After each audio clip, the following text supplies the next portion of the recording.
Prajapat and I welcome you all the digital तैयारी platform. Okay, करेंगे the very very important topic, ठीक है, आपका money and banking. Double star आप इसको लगा लीजिए, ठीक है। क्वेश्चन आपका इस चैप्टर से एक क्वेश्चन पक्का बनेगा, ठीक है, काफी ज्यादा इंपॉर्टेंट है, तो थोड़ा सा ध्यान से पढ़ेंगे। सबसे पहले इस चैप्टर को समझने के लिए हमें समझना पड़ेगा बार्टर सिस्टम को, ठीक है।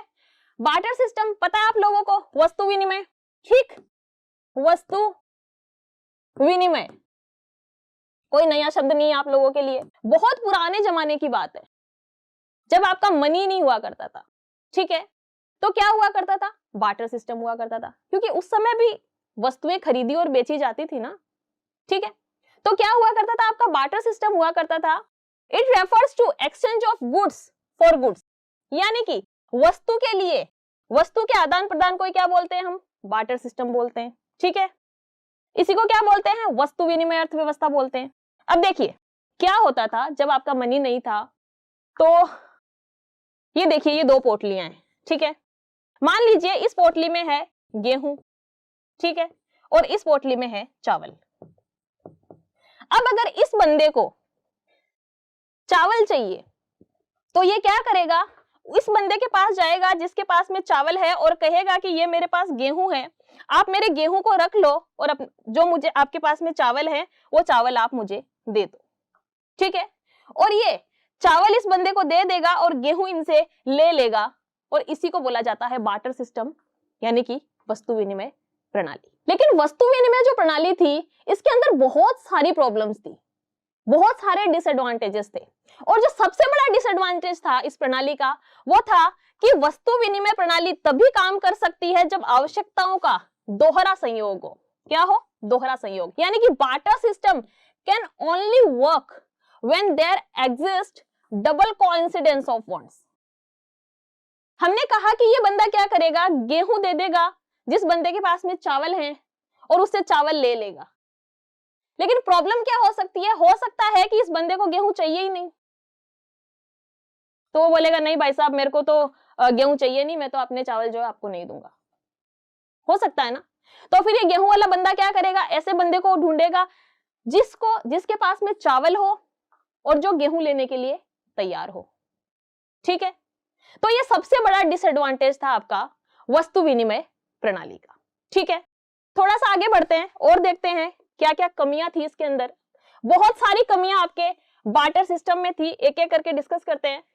सबसे पहले है lack of double coincidence of wants. अभी अभी समझाया मैंने, लैक ऑफ डबल कोइंसिडेंस यानी कि चाहतों के दोहरे संयोग का अभाव, ठीक है, समझ चुके हैं हम लोग। अब क्या होता था इसके अंदर, जैसे मान लीजिए वही गेहूं वाला एग्जांपल लेते हैं, ठीक है। उस बंदे के पास में गेहूं है, उसको चावल चाहिए, तो पहले तो वो क्या करता था, अपने आसपास में देखता था कि ऐसा कोई बंदा है जिसके पास में चावल हो, ठीक है, वो गेहूं ले ले और मेरे को चावल दे दे। हो सकता है कि अपने एरिया में उसको ऐसा कोई बंदा नहीं मिले, तो वो क्या करता था, ट्रेवल करके एक गांव से दूसरे गांव जाता था, वहां पर बोलता था भाई किसी के पास में चावल हो या फिर किसी को गेहूं की जरूरत हो तो गेहूं रख लो, चावल दे दो। तो एक तो ये जो प्रोसेस होता था ये बहुत ज्यादा टाइम कंज्यूमिंग होता था, ठीक है, बहुत ज्यादा टाइम लगता था, ठीक है, ढूंढने में टाइम चला जाता था आपका कि भाई ऐसा कोई बंदा मिले, ठीक है। और दूसरी बात, कॉस्ट भी आपकी बढ़ जाती थी, भाई आप एक जगह से दूसरी जगह ट्रेवल कर रहे हो, ठीक है। तो काफी मुश्किल था कि आपका जो वांट्स हैं उनको आप एक दूसरे की वांट्स को सेटिस्फाई कर पाओ, काफी मुश्किल था। तो इसीलिए हमने बोला कि चाहतों के दोहरे संयोग का अभाव, ठीक है। नेक्स्ट इसकी जो कमी थी वो थी lack of common measure of value. एक एग्जांपल लेते हैं, मेरे पास में क्या है, जूते हैं, ठीक है, शूज की जोड़ी है ना, दो जूते हैं, एक जूता नहीं है ना, पूरी जोड़ी दे रही हूं मैं, ठीक है, बार्टर सिस्टम को अप्लाई कर रही हूं, देखना क्या होता है। मेरे पास में जूतों की जोड़ी है और मुझे चाहिए मक्का, तो मैं किसी ऐसे बंदे को सर्च करूंगी जिसको जूते चाहिए और जिसके पास में मक्का हो, ठीक है। पहली बात तो ऐसा ढूंढने में भी बहुत बड़ी प्रॉब्लम आएगी, तो हमने बोला कि क्या होगा, चाहतों के दोहरे संयोग का अभाव होगा। मान लीजिए ऐसा कोई पर्टिकुलर बंदा मुझे मिल भी गया जिसको जूते चाहिए, ठीक है, और जो मुझे मक्का दे दे, तो वहां पे दिक्कत क्या आएगी कि मूल्य के सामान्य उपायों का अभाव रहेगा। भाई मेरे जूतों की वैल्यू क्या है, मैंने उसको जूते दिए, उसके बदले वो कितने किलो चावल मुझे देगा, कुछ पता नहीं था। तो इसीलिए बोला गया कि lack of common measure of value, इसमें क्या होता था, या तो अगली पार्टी को थोड़ा नुकसान होने वाला है या फिर मुझे थोड़ा सा नुकसान होने वाला है, ठीक है, क्योंकि हमें पता ही नहीं है ना उसकी वैल्यू क्या है। तो ये बार्टर सिस्टम की बहुत बड़ी प्रॉब्लम थी। नेक्स्ट यहाँ पर लिखा हुआ है कि lack of standard of deferred payment, यानी कि आस्थगित भुगतानों के मानक का अभाव। अब मान लीजिए मैं किराना की शॉप पे गई, ठीक है, और मैं लेने के लिए गई, मान लीजिए घी लेने के लिए गई, तो मैंने शॉपकीपर को, जो अंकल जी बैठे थे, तो मैंने बोला कि भैया 1 किलो घी दे दो, ठीक है। तो अंकल जी ने 1 किलो घी दे दिया, मैंने पॉकेट में हाथ डाला, मैंने कहा भैया मैंने बोला अंकल जी मैं तो पैसे लाना ही भूल गई। तो उन अंकल जी ने बोला कोई बात नहीं बेटा, आप हमारी गली में रहते हो, ठीक है, इतने छोटे से थे तब से हम आपको देख रहे हैं, इतने बड़े हो गए हो, कोई बात नहीं, कल ला देना पैसे, परसों ला देना, या अभी जाके लेके आ जाओ, ठीक है। तो उन अंकल ने क्या बोला मुझे कि कल कर देना भले पेमेंट, आप चीज अभी लेके चले जाओ, पेमेंट आप कल कर देना। यही होता है, ऐसा करते हैं हम अपनी डेली रूटीन लाइफ में। तो ऐसा पॉसिबल क्यों हुआ? क्योंकि आज हम जो नोट या मनी काम में ले रहे हैं उसकी वजह से पॉसिबल हुआ कि हमने क्या कर दिया, हमारे पेमेंट को फ्यूचर में करने का वादा कर दिया कि भैया मैं आपको कल पेमेंट कर दूंगी। तो ये मनी की वजह से पॉसिबल हुआ। बार्टर सिस्टम जब हुआ करता था उस समय मनी नहीं थी, और अगर मनी नहीं थी तो वहां पर क्या था, lack of standard of deferred payment, आप फ्यूचर में पेमेंट को ट्रांसफर नहीं कर सकते थे, ठीक है। चलिए नेक्स्ट है आपका lack of store of value. अब मान लीजिए मेरे पास में गेहूं है, ठीक है, और मुझे फ्रूट्स चाहिए, तो मैंने किसी को 100 किलो गेहूं दिए, तो उसके बदले उसने मुझे 50 किलो फ्रूट्स दे दिए। अब उन 50 किलो फ्रूट्स का मैं क्या करूंगी? 50 किलो फ्रूट्स अगर स्टोर भी करूंगी तो कितना ही खा लूंगी, मतलब सड़ जाएंगे ना, फ्रूट्स या सब्जियां जो है पेरिशेबल होती है, आपको पता है, तो वो सड़ जाएंगे। तो प्रॉब्लम क्या थी कि हम क्या नहीं कर सकते थे, उनको स्टोर नहीं कर सकते थे, यानी कि मूल्य के भंडारण का अभाव आपके बार्टर सिस्टम में पाया जाता था। तो हमने देखा कि क्या क्या कमियां थी आपके बार्टर सिस्टम में, और जब कहीं ना कहीं कोई प्रॉब्लम होती है, कुछ लिमिटेशंस हमारे सामने आती है, तभी क्या होता है, इनोवेशन होता है, ठीक है। तो चलिए उसके बाद में देखते हैं क्या हुआ। ये हमारा बार्टर सिस्टम हम लोगों ने देखा। उसके बाद में इन प्रॉब्लम्स को सॉल्व करने के लिए हमारे सामने क्या आया, मनी आया, ठीक है। देखिए मनी क्या होता है, मनी कोई भी ऐसी कमोडिटी है chosen by common consent as an instrument of exchange of goods and services, ठीक है, यानी कि सामान और सेवाओं के आदान प्रदान के साधन के रूप में आम सहमति से चुनी गई कोई भी वस्तु हो, उसको हम क्या बोलते हैं, मनी। अगर आप प्रेजेंट टाइम की बात करें तो आपका जो नोट है वो हमारा मनी है, ठीक है। तो उसके ऊपर क्या, जैसे मान लीजिए आपका जो नोट है उसको ले जाके आप पानी में डाल दीजिए, खराब हो जाएगा। 500 रुपए का नोट था, गया, खराब हो गया। तो उसकी खुद की, उसको हमने क्या बोल दिया कि ये जो नोट है इसकी वैल्यू 500 रुपए है।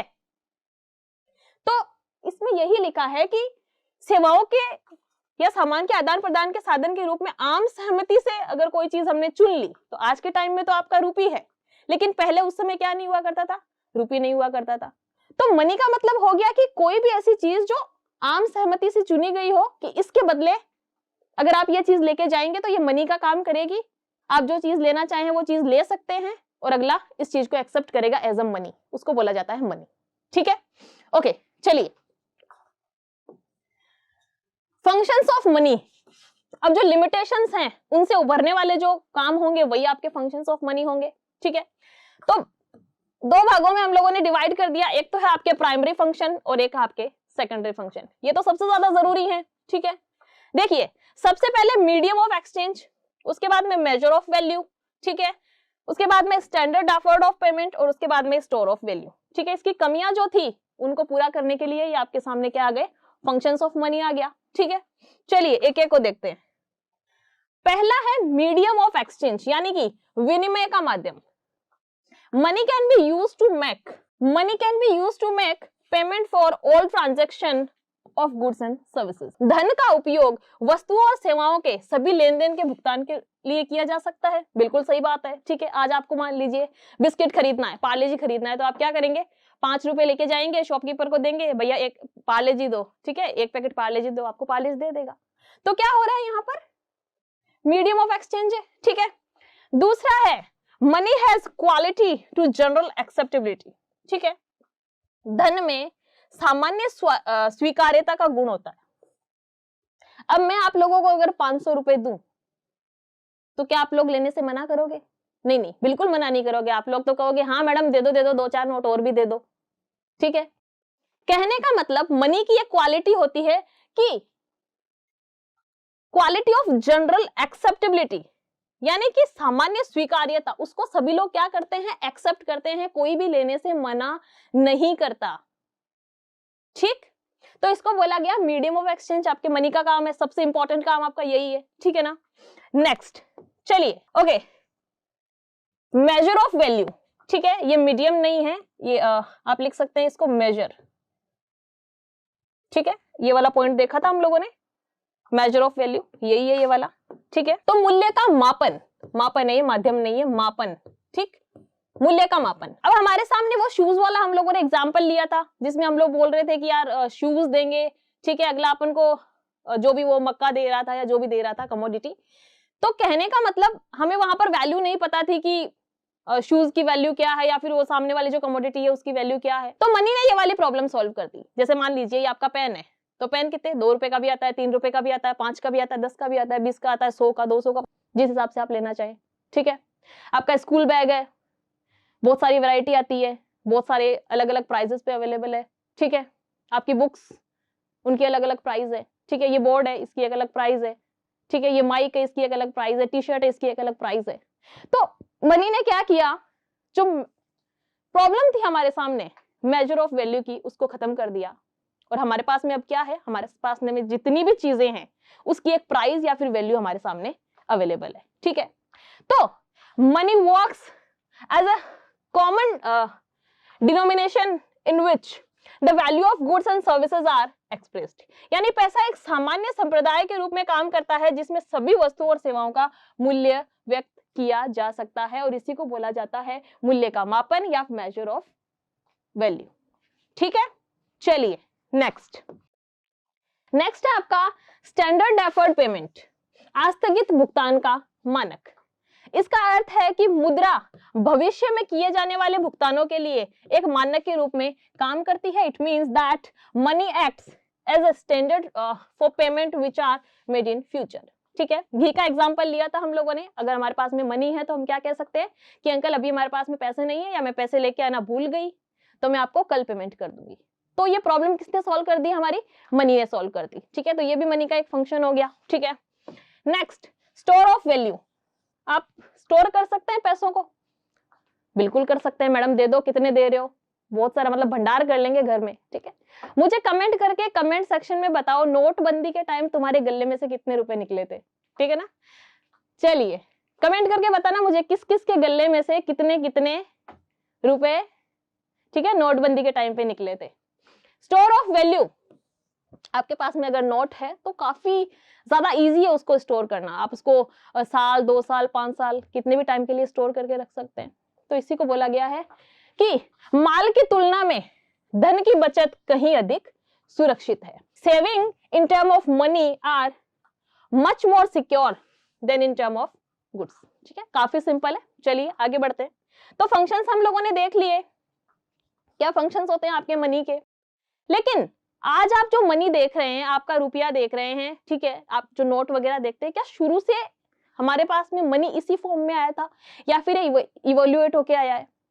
तो मैं आपको कहूंगी कि मनी का क्या हुआ है, इवोल्यूशन हुआ है। ठीक है, शुरू में मनी हमारे पास में ये रूपी नोट इस फॉर्म में नहीं था, इवोल्यूएट होके आया है।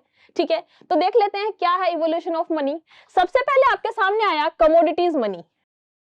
कमोडिटीज मनी में क्या किया गया, देखिए, गुड्स लाइक स्लेट, व्हीट, ठीक है, weapons were commonly used as money, such as exchange of goods for goods was known as barter system। ये आपके बार्टर सिस्टम से थोड़ा सा अलग है। बार्टर सिस्टम में क्या होता था, एक चीज के बदले आप दूसरी चीज दे रहे थे। यहाँ पर क्या होता था, मान लीजिए किसी एक पर्टिकुलर चीज को, ठीक है, मान लीजिए आपका कोई भी एग्जांपल ले लेते हैं, जैसे कि बर्तन को ले लेते हैं ना, बर्तन लिखा हुआ यहाँ पे, एक बर्तन लिया गया और उसको बोला गया कि ये मनी है। चलिए इस मार्कर का एग्जांपल ले लेते हैं। मार्कर को लिया गया और कहा गया कि ये क्या है, मनी है। अब जब भी आप किसी को जाके ये मार्कर दोगे तो वो इसको एक्सेप्ट करेगा एज अ मनी, लेने से मना नहीं करेगा, और आप जो भी चीज चाहें उससे परचेज कर सकते हैं। ठीक है, तो इसको बोला गया कमोडिटी मनी, यानी कि एक किसी पर्टिकुलर कमोडिटी को मनी का दर्जा दे दिया गया और बोला गया कि इसको सब लोग एक्सेप्ट करो, यही हमारा मनी है। ठीक है, चलिए, तो सबसे पहले हमारे सामने क्या आया, कमोडिटी मनी। ठीक, नेक्स्ट है आपका मेटेलिक मनी। ठीक है, ये दिख रहे हैं आपको, सोने के कॉइन्स दिख रहे हैं, है ना, चमक दिख रही है सोने की आप लोगों को। यानी कि ये कब की बात है, जैसे आप लोगों ने वो सीरियल भी देखे होंगे ना, पुराने जमाने वाले, जोधा अकबर आता था, शायद जी टीवी पे आता था, अगर आप लोगों ने देखा हो तो, है ना, जोधा अकबर की वो कहानी वगैरह, या ऐसे और भी सीरियल आते हैं। तो उसमें क्या होता था, उसमें कुछ सिक्के हुआ करते थे सोने के, चांदी के, है ना, और उसपे वो जो राजा होता था वो अपनी सील या फिर मुहर लगा देता था, है ना, और ऐसे बोला जाता था ना, 1 मोहर 2 मोहर। तो क्या हो गया, ये जो सिक्के हुआ करते थे इसके ऊपर मोहर लगी हुई होती थी और इसको यूज किया जाता था एज अ मनी। और इन सिक्कों की खुद की भी क्या होती है, अपनी एक वैल्यू होती है। जैसे कि मान लीजिए सोना है तो सोने की अपनी एक वैल्यू है ना, चांदी है तो चांदी की अपनी एक वैल्यू है। ठीक है, तो ये एक्ट करता था एज अ मनी, किस टाइम पर, राजा महाराजाओं के टाइम पर। ठीक है, तो metal like gold, silver, copper were used as they could be easily handled and their quantity can be easily ascertained। ठीक है, सोना, चांदी, तांबा आदि धातुओं का प्रयोग किया जाता था क्योंकि इन्हें आसानी से संभाला जा सकता था और इनकी मात्रा का भी पता हम आसानी से लगा सकते थे। ठीक है, क्लियर हो रहा है आपका मेटेलिक मनी। चलिए नेक्स्ट है आपका पेपर मनी। ठीक है, पेपर मनी जो आज आप लोग अपने नोट काउंट करते हो ना, ऐसे जल्दी जल्दी जल्दी जल्दी, ये वाला पेपर मनी। ठीक है, सब लोग समझते हैं। ठीक है, paper money is regulated and controlled by central bank of India, RBI, आप लोगों को पता है ना। ठीक है, यानी कि पेपर मनी को आपका केंद्रीय bank, reserve bank of India है, वो नियंत्रित करता है। ठीक है, तो इसको मुझे नहीं लगता इतना ज्यादा समझाने की जरूरत है, मतलब आपके नोट की बात हो रही है बेसिकली, जो आपके पास में होते हैं ना, 50 रुपए का नोट, 100 का नोट। चलिए बढ़िया, मतलब बात कर लेते हैं, बड़ा नोट 2000 का नोट, ठीक है, 500 2000 का नोट, उसकी बात चल रही है। चलिए नेक्स्ट है आपका क्रेडिट मनी। क्रेडिट मनी किसको बोला जाता है, जो आपका चेक होता है ना। ठीक है, तो चेक अपने आप में कोई मनी नहीं है, लेकिन वो एज अ मनी है। ठीक है, आप उसको जाके बैंक को दोगे तो आपको क्या मिल जाएगा, कैश मिल जाएगा। यानी कि इसको क्या बोल सकते हैं हम, bank money. Credit money itself is not money. ठीक है, अपने आप में कोई मनी नहीं है, but it performs the same function as money.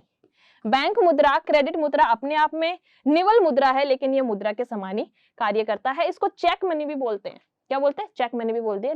लिख लीजिएगा आप लोग, चेक मनी बोलते हैं आपके क्रेडिट मनी को, या फिर बैंक मनी बोल दीजिए या फिर क्रेडिट मनी बोल दीजिए, एक ही बात है। ठीक है, चलिए ओके, ये भी आप लोग समझते हैं, सबके पास में होंगे ना, डेबिट कार्ड, क्रेडिट कार्ड। ठीक है, plastic money, the aim at removing the need of carrying cash to make transaction, यानी लेन देन के लिए नगदी ले जाने की आवश्यकताओं को दूर करने का क्या होता है, इनका उद्देश्य होता है। ठीक है, हम कहीं भी घूमने वगैरह भी जाते हैं तो बोलते हैं ना, यार रिस्क है थोड़ा सा ना, इधर उधर लेके जाएंगे तो चोरी वोरी नहीं हो जाए हमारा कैश, तो हम क्या लेके जाते हैं, डेबिट कार्ड, क्रेडिट कार्ड लेके जाते हैं। ठीक, चलिए, तो ये था आपका इवोल्यूशन ऑफ मनी। ठीक है, इसके बाद में देखिए आपका अब यूपीआई वगैरह भी आ गया। ठीक है ना, लेकिन अब देखिए आपसे अगर क्वेश्चन पूछा जाता है कि सबसे लेटेस्ट मनी कौन सा है, और उसके अंदर आपका यूपीआई का ऑप्शन वगैरह दिया हुआ हो ना, तो आप उसी को चूज करेंगे। ठीक है ना, ऐसे बोला गया है कि प्लास्टिक मनी सबसे मॉडर्न मनी है, बट अब यूपीआई वगैरह भी आ चुका है, तो अगर यूपीआई वगैरह का ऑप्शन नहीं है, तब तो आपका सबसे मॉडर्न मनी कौन सा है, प्लास्टिक मनी। ठीक है, इसी को आप लोग चूज करेंगे, और अगर यूपीआई का ऑप्शन है तो आप लोग उस ऑप्शन को चूज करेंगे, सबसे मॉडर्न मनी आपका वही है। ठीक है, जो आप पेमेंट करते हैं ना पेटीएम से या फिर गूगल पे से, तो आपका सबसे मॉडर्न मनी है। ठीक है ना, चलिए, तो ये इवोल्यूशन ऑफ मनी हम लोगों ने देख लिया। ओके, नेक्स्ट है आपका डिमांड ऑफ मनी। क्या होता है demand of money, the demand for money is the total amount of money that population of an economy wants to hold, यानी कि पैसे की मांग वह कुल राशि है जो किसी अर्थव्यवस्था की आबादी अपने पास में रखना चाहती है। ठीक है, पैसा किसको अच्छा नहीं लगता, सबको अच्छा लगता है, तो डिमांड ऑफ मनी मतलब जितना पैसा जनता अपने पास में होल्ड करके रखना चाहती है, उसको बोला गया है आपका डिमांड फॉर मनी। ठीक है, चलिए there are these main motives for which money is wanted by the people, यानी कि ये वह उद्देश्य हैं जिनके लिए लोग धन चाहते हैं। हम पैसा क्यों चाहते हैं, हमारा क्या मोटिव है, ठीक है।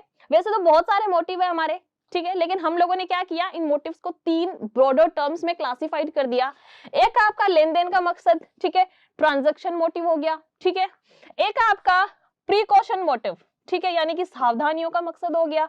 और एक उद्देश्य हो गया आपका स्पेकुलेटिव, ठीक है। समझते हैं, देखिए ट्रांजैक्शन आप लोगों को समझ में आता है, भाई आप लोगों को कोई भी चीज खरीदनी है तो आपको पैसे चाहिए, ठीक है, तो आपने डिमांड क्यों की मनी की, क्योंकि आपको ट्रांजैक्शन करना है, सिंपल है, ठीक है, कोई रॉकेट साइंस नहीं है।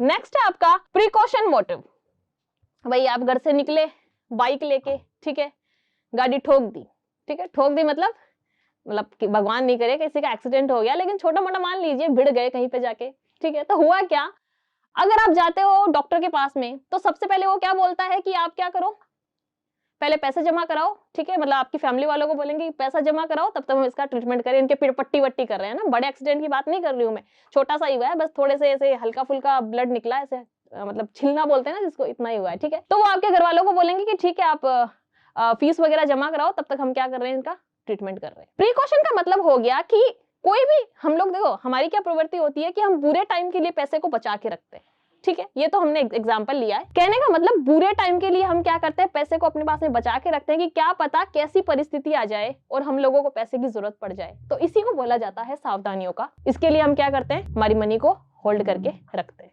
चलिए नेक्स्ट है आपका स्पेकुलेटिव मोटिव, ठीक है, थोड़ा सा आप शेयर मार्केट को वगैरह समझते हैं, ठीक है। शेयर मार्केट में क्या होता है, जैसे मान लीजिए आपने शेयर को खरीद लिया, ठीक है, अब आपको लग रहा है कि 2 दिन में जो है ना इस शेयर का प्राइस बढ़ने वाला है, तो आप क्या करते हैं, उसको शेयर को होल्ड करके रखते हैं कि 2 दिन बाद में जब बढ़ जाएंगे ना इसके प्राइसेस, तब इसको बेचूंगा और प्रॉफिट कमाऊंगा, ठीक है। तो ये भी आपका एक मकसद होता है मनी को होल्ड करने का, ठीक है।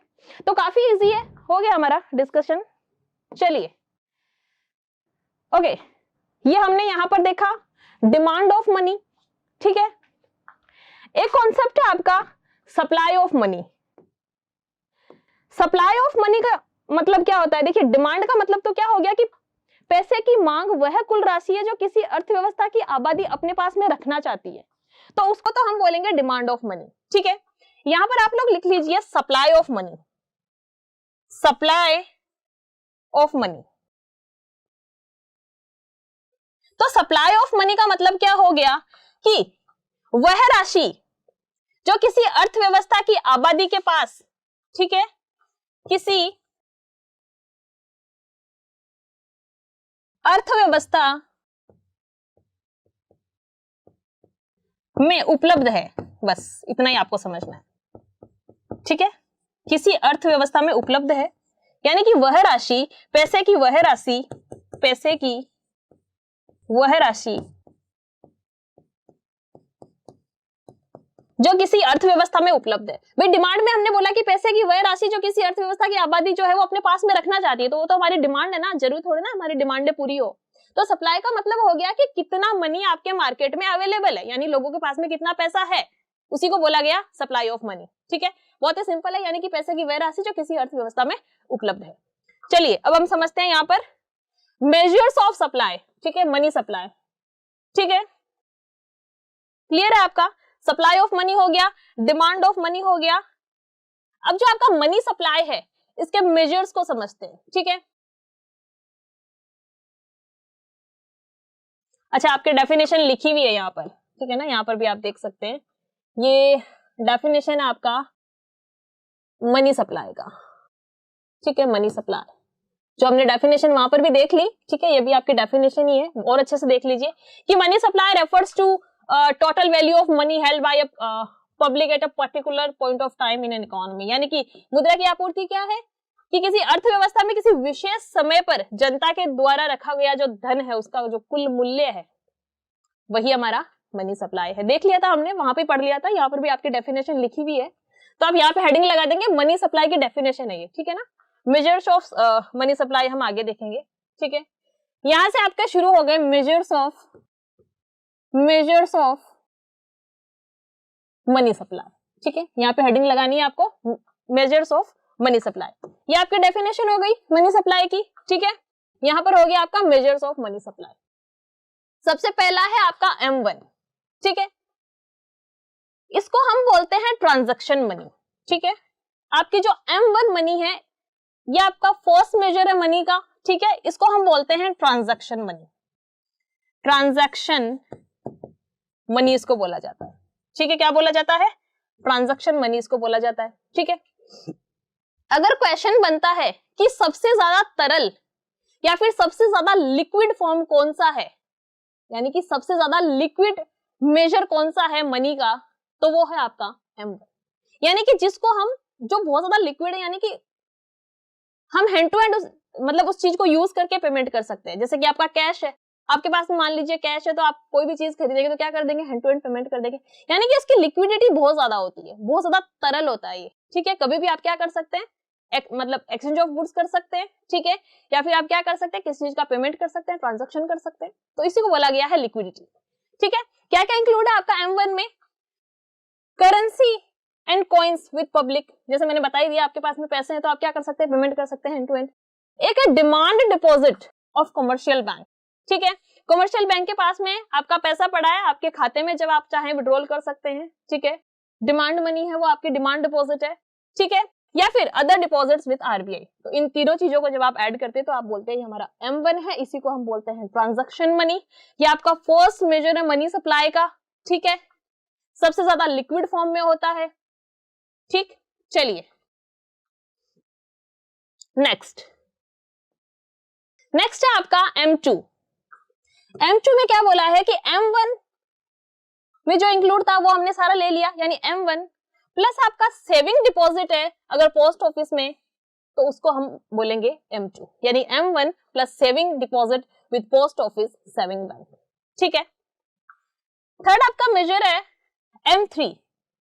M3 में क्या है? M1 plus net time deposit with the bank, ठीक है। टाइम डिपॉजिट क्या होता है? टाइम डिपॉजिट होता है जैसे जो फिक्स डिपॉजिट होता है, ठीक है, जो फिक्स डिपॉजिट होता है उसी को बोलते हैं। अब देखिए मैंने बताया कि M1 जो है ये सबसे ज्यादा लिक्विड फॉर्म में होता है, सबसे ज्यादा तरल होता है, ठीक है। आपका M2 जो है वो M1 से थोड़ा सा ब्रॉडर कॉन्सेप्ट है और लेस लिक्विड होता है M1 से, ठीक। अब आपका जो M3 है, M3 में क्या हमने M2 को इंक्लूड नहीं किया, ठीक है ना, ये M1 ही है, ठीक है ना, M1 plus net time deposit.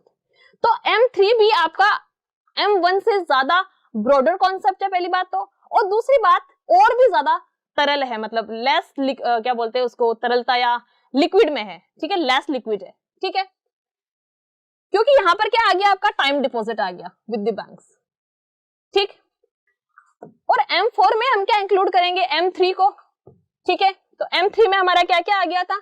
M1 आ गया था और नेट टाइम डिपॉजिट आ गया था, तो यहां पर लिख दिया हमने M3, लेकिन हमारा M2 बच गया, ठीक है। M2 हम लोगों ने अभी तक इंक्लूड नहीं किया है, तो M2 में हम लोगों ने कैसे इंक्लूड कर लिया इसको कि total deposit with post office, ठीक है, saving bank, total deposit with post office saving bank.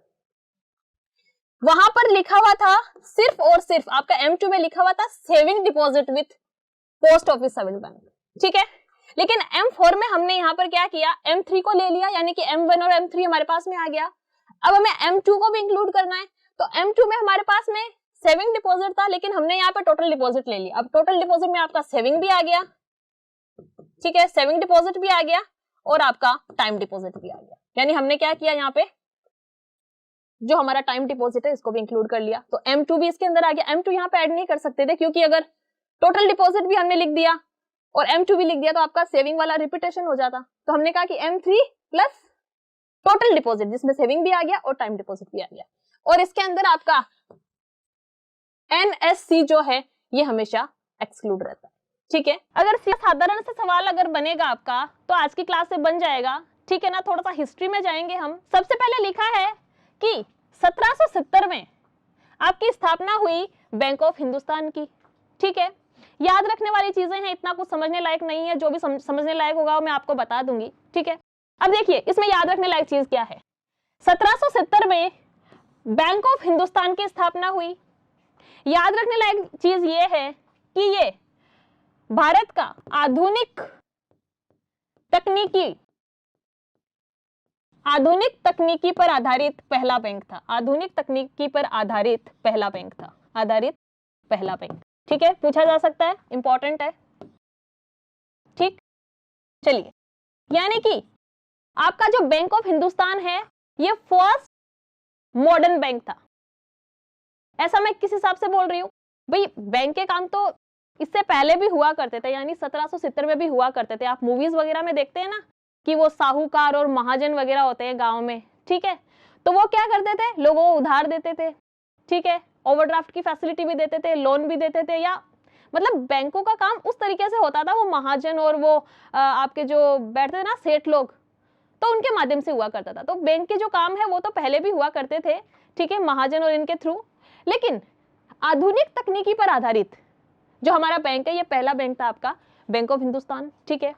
1770 में स्थापना हुई थी। 110 साल बाद में स्थापना हुई आपके अवध वाणिज्यिक बैंक की, ठीक है। इसके बारे में इंपॉर्टेंट चीज ये है कि ये भारतीयों द्वारा संचालित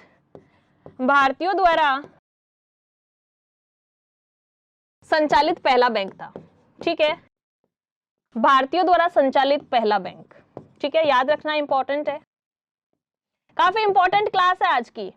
सीधा सीधा साधारण सा इजी सा सवाल बनेगा तो आपकी इस क्लास से बन जाएगा सवाल, ठीक है ना, ध्यान से देखिएगा। चलिए नेक्स्ट है आपका 1894 में क्या हुआ, आपके पंजाब नेशनल बैंक की स्थापना की गई, ठीक है। और ओके, एक सवाल मैं आप लोगों से पूछती हूँ, आप लोग मुझे कमेंट सेक्शन में कमेंट करके बताइए कि जो पंजाब नेशनल बैंक है उसके प्रमुख संस्थापक कौन थे, ठीक है ना। काफी इंपॉर्टेंट है, आप लोग कमेंट सेक्शन में कमेंट करके बताएंगे, गूगल करिए, कमेंट करिए। चलिए, इसके बारे में इंपॉर्टेंट है, आपको याद रखना है कि ये भारतीयों के स्वामित्व वाला पहला बैंक था, ठीक है, स्वामित्व वाला पहला बैंक, ठीक, इतना याद रखना आपको। तो ये देखा हमने। अब थोड़ा सा हम हिस्ट्री देख लेते हैं आपके स्टेट बैंक ऑफ इंडिया की, ठीक है। देखिए, ये है भारत का नक्शा। आपको ये ईयर देख के पता चल रहा होगा कि यहाँ इस समय हमारे अंग्रेजों का शासन हुआ करता था, ठीक है। तो अंग्रेजों की प्रेसिडेंसी हुआ करती थी, ठीक है ना। यहाँ पर थी आपकी बंगाल प्रेसिडेंसी, ठीक है, यहाँ पर थी आपकी बॉम्बे प्रेसिडेंसी, और ये मान लीजिए आपकी मद्रास प्रेसिडेंसी, ठीक है। और यहीं पर इनके गवर्नर बैठा करते थे।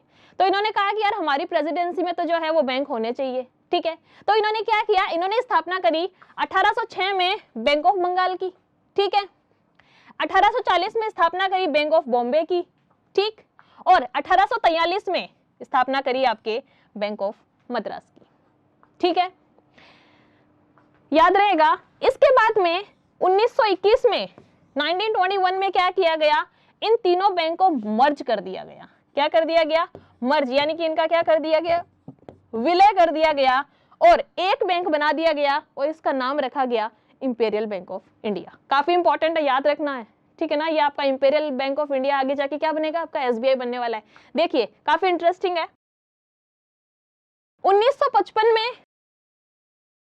आंशिक रूप से राष्ट्रीयकरण कर दिया गया। राष्ट्रवाद नहीं है, ये राष्ट्रीयकरण है। राष्ट्रीयकरण कर दिया गया आपके इंपीरियल बैंक ऑफ इंडिया का, ठीक है, और रीनेम कर दिया गया as state bank of India, ठीक, याद रहेगा। और आरबीआई का स्वामित्व था उस समय, क्या था, आरबीआई का स्वामित्व था आपके स्टेट बैंक ऑफ इंडिया पे।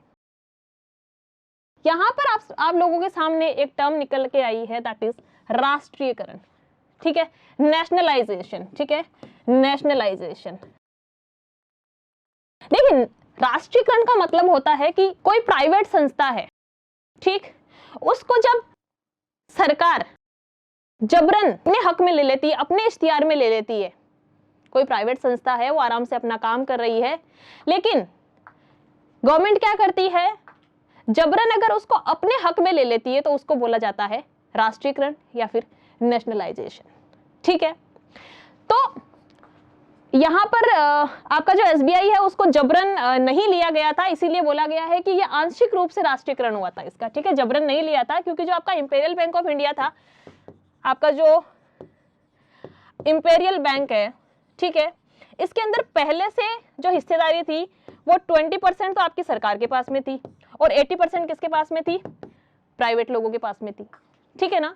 तो सरकार ने फिर कहा कि ठीक है, हम आपको जो है वो आपका भुगतान कर देंगे और 80% जो हिस्सेदारी है ये भी हमें दे दो और इसको क्या बना दो, सरकारी बैंक बना दो, ठीक है। इसीलिए बोला गया, इसको पूरी तरह से राष्ट्रीयकरण नहीं बोला गया है, नेशनलाइजेशन नहीं बोला गया, आंशिक रूप से इसका राष्ट्रीयकरण कर दिया गया, ठीक है।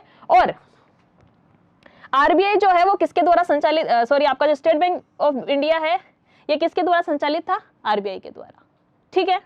चलिए यहां पर देखिए यहां पर कुछ रियासतें थी, ठीक है। रियासतों का अगर आप लोगों ने पॉलिटी में पढ़ा हो तो यहां पर आप ले लीजिए, यहाँ ये आपका बैंक ऑफ पटियाला, ठीक है। यहाँ पर आपका हो गया बीकानेर, ये हो गया आपका जयपुर, ठीक है। यहाँ पर हो गया आपका बोल सकते हैं बैंक ऑफ सौराष्ट्र, ठीक है। यहाँ पर आपका बैंक ऑफ इंदौर, यहाँ पर आपका बैंक ऑफ हैदराबाद, ठीक है। यहाँ पर हो गया आपका बैंक ऑफ त्रावणकोर और यहाँ पर हो गया आपका बैंक ऑफ मैसूर, ठीक है। इस तरह से आप पढ़ेंगे, ठीक है। तो ये कुछ क्या होती थी उस समय, रियासतें थी, ठीक है। तो मतलब जो रियासतें थी तो इन्होंने भी बोला कि यार हमारी रियासतों में क्या होना चाहिए, बैंक वगैरह जो है इनकी फैसिलिटी होनी चाहिए, तो बैंकों की स्थापना की गई। देखिए 1959 में क्या किया गया, प्रिंस स्टेट बैंकों को एसबीआई की सहायक कंपनी बनाया गया, ठीक है। 1961 में स्टेट बैंक ऑफ जयपुर और स्टेट बैंक ऑफ बीकानेर का नाम बदलकर एसबीबीजे कर दिया गया, ठीक है। ये एसबीबीजे है, ठीक है। तो ये रहा आपका स्टेट बैंक ऑफ बीकानेर और ये रहा आपका स्टेट बैंक ऑफ जयपुर, ठीक है। तो इन दोनों को क्या कर दिया गया, विलय कर दिया गया और एसबीबीजे बना दिया गया, ठीक है ना। उसके बाद में क्या किया, 2008 में आपका जो स्टेट बैंक ऑफ सौराष्ट्र है उसको एसबीआई में विलय कर दिया गया, ठीक है। ये रहा आपका स्टेट बैंक ऑफ सौराष्ट्र, इसको भी किस में मिला दिया, आपके एसबीआई में मिला दिया, ठीक है। 2010 में क्या किया, स्टेट बैंक ऑफ इंदौर को भी आपके एसबीआई में मर्ज कर दिया, ठीक है। ये रहा आपका स्टेट बैंक ऑफ इंदौर, ठीक है। तो इसका भी विलय किस में कर दिया, एसबीआई में कर दिया। चलिए आगे देखते हैं उसके बाद में क्या हुआ। 2017 को तो आप लोगों को पता है ना, याद ही होगा, स्टेट बैंक ऑफ पटियाला, ठीक है। ये जो दोनों मिलके बने थे हमारे एसबीबीजे, ठीक है। ये हमारा एसबीबीजे है, ठीक है। दोनों को मिला दिया था, जयपुर और बीकानेर को एसबीबीजे हम लोगों ने बोला था, ठीक है। तो State bank of Patiala, SBBJ, State bank of Hyderabad, State bank of Mysore और स्टेट बैंक ऑफ ये ट्रांजैक्शन नहीं है, त्रावणकोर है, ठीक है ना। ये त्रावणकोर है, त्रावणकोर। इन सभी बैंकों को भी क्या कर दिया गया, मर्ज कर दिया गया, विलय कर दिया गया, किसमें, आपके एसबीआई में, ठीक, याद रहेगा। तो ये आपकी हिस्ट्री है एसबीआई की। चलिए राष्ट्रीयकृत बैंक, राष्ट्रीयकरण आपको समझ में आता है, मैंने आपको बताया था कोई प्राइवेट फर्म है तो गवर्नमेंट उससे छीन लेती है, पूरा जो है वो भुगतान भी नहीं करती, जबरन छीन लेती है, अपने हक में ले लेती है, तो उसको हम राष्ट्रीयकरण कहते हैं, ठीक है। तो एक चीज यहां पर याद रखने लायक इंपॉर्टेंट चीज है कि 1969 में इंदिरा गांधी सरकार ने 14 बड़े, सबसे बड़े बैंकों को क्या कर दिया, नेशनलाइज कर दिया। आप लोग मुझे कमेंट सेक्शन में कमेंट करके बताएंगे इन 14 बैंक्स के नाम, ठीक है। सर्च करिए गूगल पर और कमेंट सेक्शन में कमेंट करिए कि कौन से ऐसे 14 आपके बड़े बैंक्स थे जिनको 1969 में क्या कर दिया गया था, नेशनलाइज कर दिया गया, ठीक है। सर्च करके बताइए, कमेंट करिए आप लोग, ठीक है। उसके बाद में 1980 में 6 और बैंकों का राष्ट्रीयकरण कर दिया गया, यानी कि इनको भी नेशनलाइज कर दिया गया, ठीक है। तो कितने हो गए आपके, 14 + 6 20 हो गए, ठीक। और यहां पर 1993 में क्या किया गया, आपका जो न्यू बैंक ऑफ इंडिया है इसको भी मर्ज कर दिया, किसमें, पीएनबी में। तो एक और कम कर दो इसको, तो कितने बचे आपके, 19।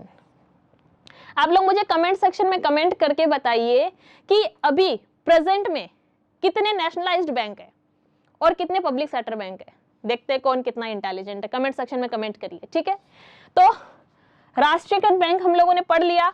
आप लोग पहले कमेंट सेक्शन में कमेंट करिए, उसके बाद में मैं आप लोगों को बताऊंगी कि एट प्रेजेंट कितने नेशनलाइज्ड बैंक हैं, ठीक है, कितने पब्लिक सेक्टर बैंक हैं, आपका जो एसबीआई है वो राष्ट्रीयकृत बैंक में आता भी या नहीं आता है, पहले आप लोग कमेंट करिए, उसके बाद में आपको मैं जवाब दूंगी। चलिए बात करें वर्तमान की, तो 11 राष्ट्रीय बैंक हैं और एक है आपका स्टेट बैंक ऑफ इंडिया, ऐसे करके आपके टोटल 12 सार्वजनिक क्षेत्र के बैंक अभी बचे हैं। देखिए यहां पर अपन ने देखा कि 14 बैंक्स को नेशनलाइज किया, फिर 6 और बैंकों को नेशनलाइज कर दिया, ठीक है, तो 20 हो गए थे। फिर हमने देखा कि 1993 में न्यू बैंक ऑफ इंडिया को मर्ज कर दिया था हमने पीएनबी में, तो हमारे पास में 19 बचे थे। उसके बाद में क्या किया, ये जो 8 बैंक और है ना, इनको भी आपस में मर्ज करके यानी मर्ज कर दिया गया, ठीक है। और अभी 8% की हम बात करें तो हमारे पास में वर्तमान में 11 राष्ट्रीय बैंक हैं, एक हमारा स्टेट बैंक ऑफ इंडिया हो गया, टोटल सार्वजनिक क्षेत्र के यानी पब्लिक सेक्टर अगर बैंक की बात करें तो 12 हमारे पास में है। अब देखिए यहां पर आप लोग स्टार बना के एक चीज लिखिए कि आपका जो एसबीआई है ये राष्ट्रीयकृत बैंक में नहीं आता है, एसबीआई राष्ट्रीयकृत बैंकों की श्रेणी में नहीं आता है। रीजन बताऊंगी मैं आपको, बैंकों की श्रेणी में नहीं आता है। क्यों नहीं आता? देखिए मैंने आप लोगों को बताया कि राष्ट्रीयकरण का मतलब होता है कि कोई प्राइवेट फर्म है और उसको गवर्नमेंट अगर जबरन उसका ऊपर अपना हक जमा लेती है, उसको मतलब पूरा पेमेंट भी नहीं करती, उसको उसे छीन लेती है थोड़ा बहुत ही पेमेंट करके, तो उसको हम राष्ट्रीयकरण बोलते हैं, ठीक है। तो ये जो आपके बैंक्स हैं, ये वाले, ये जो 14 बैंक्स हैं या फिर ये जो 6 बैंक है, इनको क्या किया गया था, जबरन प्राइवेट सेक्टर से छीना गया था गवर्नमेंट के द्वारा और उनका राष्ट्रीयकरण किया गया था। लेकिन आपका जो एसबीआई है इसको जबरन नहीं छीना गया था, पहले से ही मैंने आपको हिस्ट्री बताई ना कि इंपेरियल बैंक जो इंडिया था उसके अंदर 20% पहले से ही गवर्नमेंट की हिस्सेदारी थी और 80% जो है वो प्राइवेट ओन थी। तो उन्होंने बोला कि यार आप रखो ये पेमेंट, पूरा पूरा उन्होंने पेमेंट किया और हिस्सेदारी अपने पास में ली थी, तो जबरन नहीं किया था, मतलब जबरन उसको छीना नहीं गया था इंपेरियल बैंक ऑफ इंडिया को, आपके स्टेट बैंक ऑफ इंडिया को। इसलिए आपका जो एसबीआई है वो राष्ट्रीयकृत बैंक में नहीं आता है, ठीक है। तो 11 राष्ट्रीय कृत बैंक हैं और एक आपका एसबीआई है, तो 12 टोटल हमारे पास में सार्वजनिक क्षेत्र के बैंक हैं। काफी अच्छे खासे सवाल आपके इस चैप्टर से बनते हैं, ठीक बनेगा, थोड़ा सा ध्यान से पढ़ेंगे, ठीक है ना। ओके, आरबीआई आपका रिजर्व बैंक ऑफ इंडिया, सब लोगों को पता है हमारा केंद्रीय बैंक है रिजर्व बैंक ऑफ इंडिया, ठीक है। सेंट्रल बैंक ऑफ इंडिया कौन है आपका, आरबीआई, ठीक है। क्या पूछा जा सकता है कि कब स्टैब्लिश हुआ था, तो 1 अप्रैल 1935 को, ठीक है, 1 अप्रैल 1935 को स्टैब्लिश हुआ था ये, ठीक है। आप लोग मुझे कमेंट सेक्शन में कमेंट करके बताइए कि आपके आरबीआई का हेडक्वार्टर कहां पे है, ठीक है, कमेंट करिए, आप लोग बताइए, इंपॉर्टेंट है, ठीक है। आरबीआई एक्ट बना हुआ है आपका 1934, कमेंट सेक्शन में कमेंट करके मुझे आप बताएंगे कि आरबीआई का हेडक्वार्टर कहां पर है, ठीक। चलिए अगर पूछा जाए कि स्थापना किसकी सिफारिश पर हुई थी, तो आपका जो आरबीआई है इसकी स्थापना यंग हिल्टन कमीशन की सिफारिश पर की गई थी। एक और इंपॉर्टेंट चीज है जो आरबीआई को लेकर आप लोगों को याद रखनी है कि आरबीआई जो है वो अपनी स्थापना के समय से ही, स्थापना के समय से ही केंद्रीय बैंक है, केंद्रीय बैंक है, ठीक है, केंद्रीय बैंक है। यानी कि ऐसा नहीं है कि पहले एक नॉर्मल बैंक था और उसके बाद में इसको प्रमोट करके जो है वो सेंट्रल बैंक बनाया गया, केंद्रीय बैंक बनाया गया, ऐसा नहीं है। ये अपनी स्थापना के समय से ही क्या है, केंद्रीय बैंक है। ये कुछ इंपॉर्टेंट बातें हैं जो आपको आरबीआई के बारे में याद रखनी है। चलिए ये थोड़ा सा इंपॉर्टेंट है, जो फंक्शंस आरबीआई के पूछे जाते हैं, काफी इंपॉर्टेंट है, ध्यान से देखिए आप लोग, ठीक है। सबसे पहला काम है टू इश्यू करेंसी नोट्स, ठीक है। दूसरा आपका आरबीआई का काम है, RBI is a regulatory body of, books नहीं है ये आपका बैंक्स है, ठीक है, बैंक्स, बैंकों की क्या है, नियामक संस्था है, ठीक है। फंक्शंस काफी इजी हैं और काफी ज्यादा इंपॉर्टेंट है, इतना डिटेल में भी नहीं पूछे जाते, मतलब पॉइंट्स भी अगर आप लोगों को याद है ना तो आप लोग क्वेश्चन सही करके आ सकते हैं। थोड़ा सा ध्यान से देखिए आप लोग, ठीक है। It is a bank of government of India, ठीक है, ये भारत सरकार का बैंक है, ठीक है। और क्या काम है इसका, to protect forex reserve. Next, ये रुपए की विनिमय दर का प्रबंधन करता है, it manages the exchange rate of rupee, ठीक है। It provides clearing house services to the banks, ठीक है। ये बैंकों को क्या शोधन गृह सेवाएं प्रदान करता है, ठीक है। और बाजार की तरलता को नियंत्रित करता है। ये सारे काम हैं, ये सारे फंक्शंस हैं आपके आरबीआई के, ठीक है। एक एक करके इसको थोड़ा सा डिटेल में समझते हैं, इंपॉर्टेंट है। चलिए, सबसे पहला काम क्या है आपके आरबीआई का? Issue of currency. 2 रुपए का नोट या फिर 2 रुपए से अधिक के नोट जितने भी हैं, इन नोट्स पे किसके सिग्नेचर मिलते हैं आपको? आपके आरबीआई गवर्नर, ठीक है। यानी कि 2 रुपए और 2 रुपए से अधिक के जो भी नोट है आपका, 10 का हो गया, 20 का हो गया, 50 का हो गया, 100 का हो गया, ठीक है। बड़े नोट की बात करते हैं, 2000 का हो गया, ठीक है। तो ये कौन जारी करता है? आपका आरबीआई जारी करता है, ठीक है। ओके, तो लिख दीजिए यहां पर 2 रुपए और इससे अधिक के नोट, अधिक के नोट आरबीआई जारी करता है। नोट आरबीआई जारी करता है, आरबीआई जारी करता है, ठीक। एक तो ये बात इंपॉर्टेंट है, याद रखनी है। दूसरी बात, इनके ऊपर सिग्नेचर किसके होते हैं? 2 रुपए या फिर 2 रुपए से अधिक के जो नोट हैं, इनके ऊपर किसके सिग्नेचर होते हैं? ऑब्वियस सी बात, आपके आरबीआई गवर्नर के, ठीक है। तो आरबीआई का जो गवर्नर है, इसके सिग्नेचर होते हैं, ये भी इंपॉर्टेंट है। आपका जो 1 रुपए का नोट है, वो कौन जारी करता है? आपकी भारत सरकार, ठीक है। आपके भारत सरकार के हक में आता है, ठीक है। फाइनेंस मिनिस्ट्री, लिखिए 1 रुपए का नोट भारत सरकार लिख दीजिए, या फिर वित्त मंत्रालय लिख दीजिए आप। वित्त मंत्रालय यानी कि आपका फाइनेंस मिनिस्ट्री जो है, ये जारी करता है, ठीक। मंत्रालय जारी करता है 1 रुपए का नोट, या फिर 1 रुपए का नोट, या फिर जो आपके कॉइन्स भी हैं, तो वो कॉइन्स भी कौन जारी करता है? आपका भारत सरकार, ठीक है। और आपका जो 1 रुपए का नोट है, इसके ऊपर सिग्नेचर किसके होते हैं? तो सिग्नेचर होते हैं वित्त सचिव के, ठीक है। वित्त सचिव जो है आपका, उसके सिग्नेचर होते हैं। ये 4 इंपॉर्टेंट बातें हैं जो आपको ध्यान रखनी है। एक और इंपॉर्टेंट बात, 1 रुपए का जो नोट है, वो जारी तो आपकी भारत सरकार यानी कि आपका वित्त मंत्रालय कर रहा है, ठीक है। लेकिन इसको सर्कुलेशन में कौन लेके आता है मार्केट में? आपका आरबीआई लेके आता है, ये भी आपको याद रखना है। तो हम पढ़ रहे हैं यहाँ पे फंक्शंस ऑफ आरबीआई, ठीक है। अब फंक्शंस ऑफ आरबीआई में इश्यू ऑफ करेंसी नोट्स, ये पहला फंक्शन है, ठीक है। आपके जो करेंसी नोट्स है, उसमें मैंने बताया कि 2 रुपए या फिर इससे अधिक के जो नोट है, वो आरबीआई जारी करता है, और उनके ऊपर आरबीआई का जो गवर्नर है, उसके सिग्नेचर होते हैं, ठीक है ना। लिखा होता है ना आपके नोट के ऊपर कि मैं, जैसे 500 रुपए का नोट है, तो 500 रुपए धारक को अदा करने का वादा करता हूं, ठीक है ना। तो वो, और सिग्नेचर किसके होते हैं? गवर्नर के। और 1 रुपए का जो नोट है और आपके जो सिक्के वगैरह हैं, तो ये कौन जारी करता है? आपकी भारत सरकार, ठीक है, आपका वित्त मंत्रालय। और आपका जो नोट है 1 रुपए का, उसके ऊपर सिग्नेचर किसके होते हैं? आपके वित्त सचिव के, ठीक है। इंपॉर्टेंट है, याद रखना है, ठीक है। ज्यादा इंपॉर्टेंट तो आपके पॉइंट्स हैं, पॉइंट्स आपको याद होने चाहिए। डिटेल्स तो फिर भी अगर नहीं भी याद होगी तो चलेगा, पर डिटेल से भी क्वेश्चन बन सकता है, बट ज्यादा चांसेस है कि पॉइंट से आपका क्वेश्चन बन जाएगा, ठीक है। नेक्स्ट है आपका कि RBI is a regulatory body of banks, ठीक है। रेगुलेटरी बॉडी है आपकी बैंक्स की, ठीक है। बार बार सुनते हैं आप, यही लाइनें सुनते हैं बार बार, ठीक है। तो आरबीआई क्या क्या करता है? मतलब रेगुलेटरी बॉडी है, तो एज अ रेगुलेटरी बॉडी क्या क्या काम करता है ये? एक तो लाइसेंस प्रदान करता है, ठीक है, टू इश्यू लाइसेंस, ठीक है, ऐसे लिख दीजिए आप लोग, ठीक है।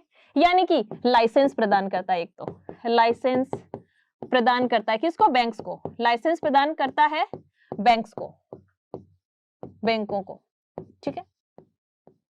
जैसे मान लीजिए अगर किसी को अपना नया बैंक खोलना भी है, तो उसके लिए अगर आपको लाइसेंस चाहिए, तो वो आपको कौन देगा? आरबीआई देगा, है ना। लाइसेंस प्रोवाइड कौन करता है? आपका आरबीआई करता है।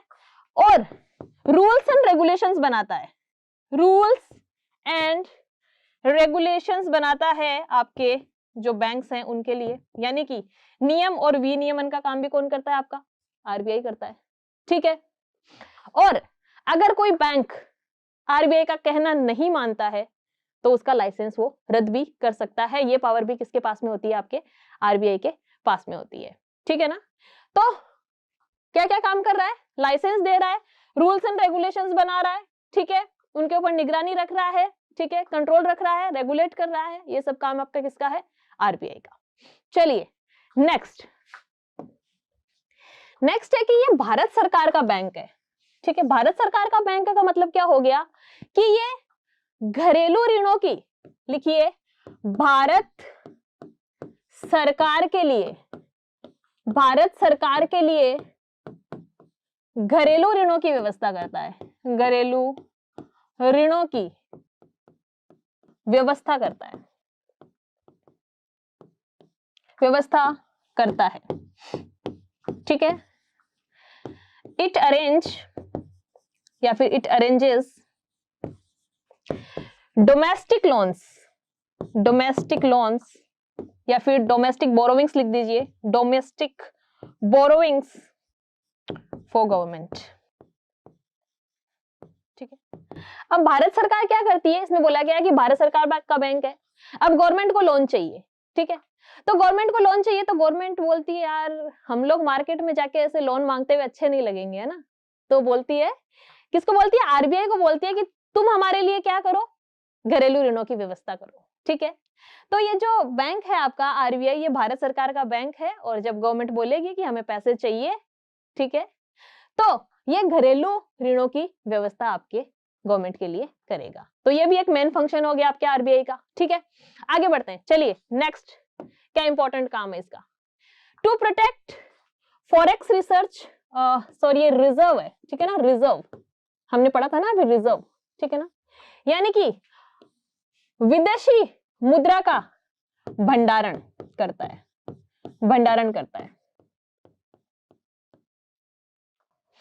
अब भाई आरबीआई ने क्या किया? नोट छापे, ठीक है, ये इंडिया है, ठीक है, ये इंडिया है, आरबीआई ने नोट छाप दिए, ये आपके रुपया है, ठीक है ना, मार्केट में पैसा ही पैसा है।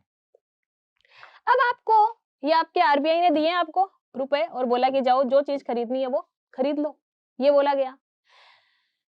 अब अगर आपको इंडिया में रहकर अगर कोई चीज खरीदनी है तब तो आप क्या करोगे? मान लीजिए आपके पास में 500 रुपए, तो ले जाके दुकानदार को दोगे, कोई चीज लेनी होगी तो खरीद लोगे, ठीक है। लेकिन यही रुपया लेके अगर आप यूएसए में जाओगे, ठीक है, तो बोलेगा भाई साहब यहाँ नहीं चलेंगे आपके रुपयों पे, ठीक है ना, डॉलर चलता है यहाँ पे, ठीक है। तो कहने का मतलब आरबीआई का काम क्या है कि ये जो विदेशी मुद्रा है उसका भंडारण करता है, ठीक है। अब आपको अमेरिका अगर घूमने के लिए जाना है तो आप सीधे सीधे रुपए, मतलब वो गड्डी लेके नहीं जा सकते रुपयों की कि 1 लाख रुपए मेरे पास में है, मैं तो अमेरिका घूम के आ रहा हूँ, ठीक है ना, ऐसा नहीं कर सकते हम। हमें क्या करना पड़ेगा? आरबीआई के पास में हम जाएंगे और हम बोलेंगे कि हमें विदेश घूम के आना है, ठीक है, या फिर आप बोल सकते हैं कि आपको अगर इन्वेस्टमेंट करना है या फिर आपको इंपोर्ट करना है, कोई भी पर्पस हो सकता है, ठीक है, तो वो रुपीज से नहीं होगा ना, आपको क्या चाहिए? विदेशी मुद्रा चाहिए। तो आप आरबीआई के पास में जाएंगे और बोलेंगे कि ये लीजिए, ये मेरे 1 लाख रुपए हैं, ठीक है, ये मेरे 1 लाख रुपए हैं, आप क्या कर दीजिए, ये मेरे रख लीजिए और आप मुझे विदेशी मुद्रा दे दीजिए, ठीक है। तो आरबीआई क्या करेगा? आपके 1 लाख रुपए को रखेगा, ठीक है, आपको विदेशी मुद्रा देगा और बोलेगा जा सिमरन जी ले तेरी जिंदगी, ठीक है ना, मतलब घूम के आ जाओ यूएसए यार, ठीक है ना, वही बात है। तो विदेशी मुद्रा का भंडारण का जो काम है वो किसका है? आपके आरबीआई का है, ठीक है ना। चलिए, आई होप कि आपको अच्छे से समझ में आ गया होगा। नेक्स्ट है कि ये रुपए की जो एक्सचेंज रेट है उसको मैनेज करता है, ठीक है। आप सुनते हैं ना ऐसे कि रुपया डॉलर के मुकाबले कमजोर हुआ, है ना, रुपया डॉलर के मुकाबले मजबूत हुआ, ठीक है। तो वैसे तो ये डिपेंड करता है डिमांड एंड सप्लाई पे, ठीक है ना, बट इसको मैनेज करने का जो काम होता है ना वो आपके आरबीआई का भी होता है, ठीक है। आरबीआई भी इसको मैनेज करता है। किस तरह से मैनेज करता है? देखिए, अगर आपका रुपया कमजोर हो रहा है तो क्या करेगी आपका आरबीआई? रुपए को खरीदेगा, ठीक है। और अगर आपका रुपया मजबूत हो रहा है, अगर कमजोर हो रहा है रुपया, तो आरबीआई आपके रुपये को खरीदेगी और डॉलर को सेल करेगी, ठीक है। और अगर रुपया मजबूत हो रहा है तो क्या करेगी आपकी आरबीआई? रुपए को सेल करेगी और आपका डॉलर परचेज करेगी, ठीक है। कुल मिला के इसका काम यह है, आपके आरबीआई का काम यह है कि ना तो रुपया ज्यादा कमजोर होना चाहिए, ठीक है, आपको समझने लायक बात इतनी है, ठीक है ना, कि ना तो रुपया ज्यादा कमजोर होना चाहिए ना ही ज्यादा स्ट्रॉन्ग होना चाहिए, ठीक है, ज्यादा कमजोर भी नहीं, ज्यादा स्ट्रॉन्ग भी नहीं, एक बैलेंस रहना चाहिए, और इस बैलेंस को बिठाए रखने का जो काम है वो आपका रिजर्व बैंक ऑफ इंडिया करता है, ठीक है ना। एक्सचेंज रेट समझते हैं ना आप, जैसे लिखा हुआ होता है ना कि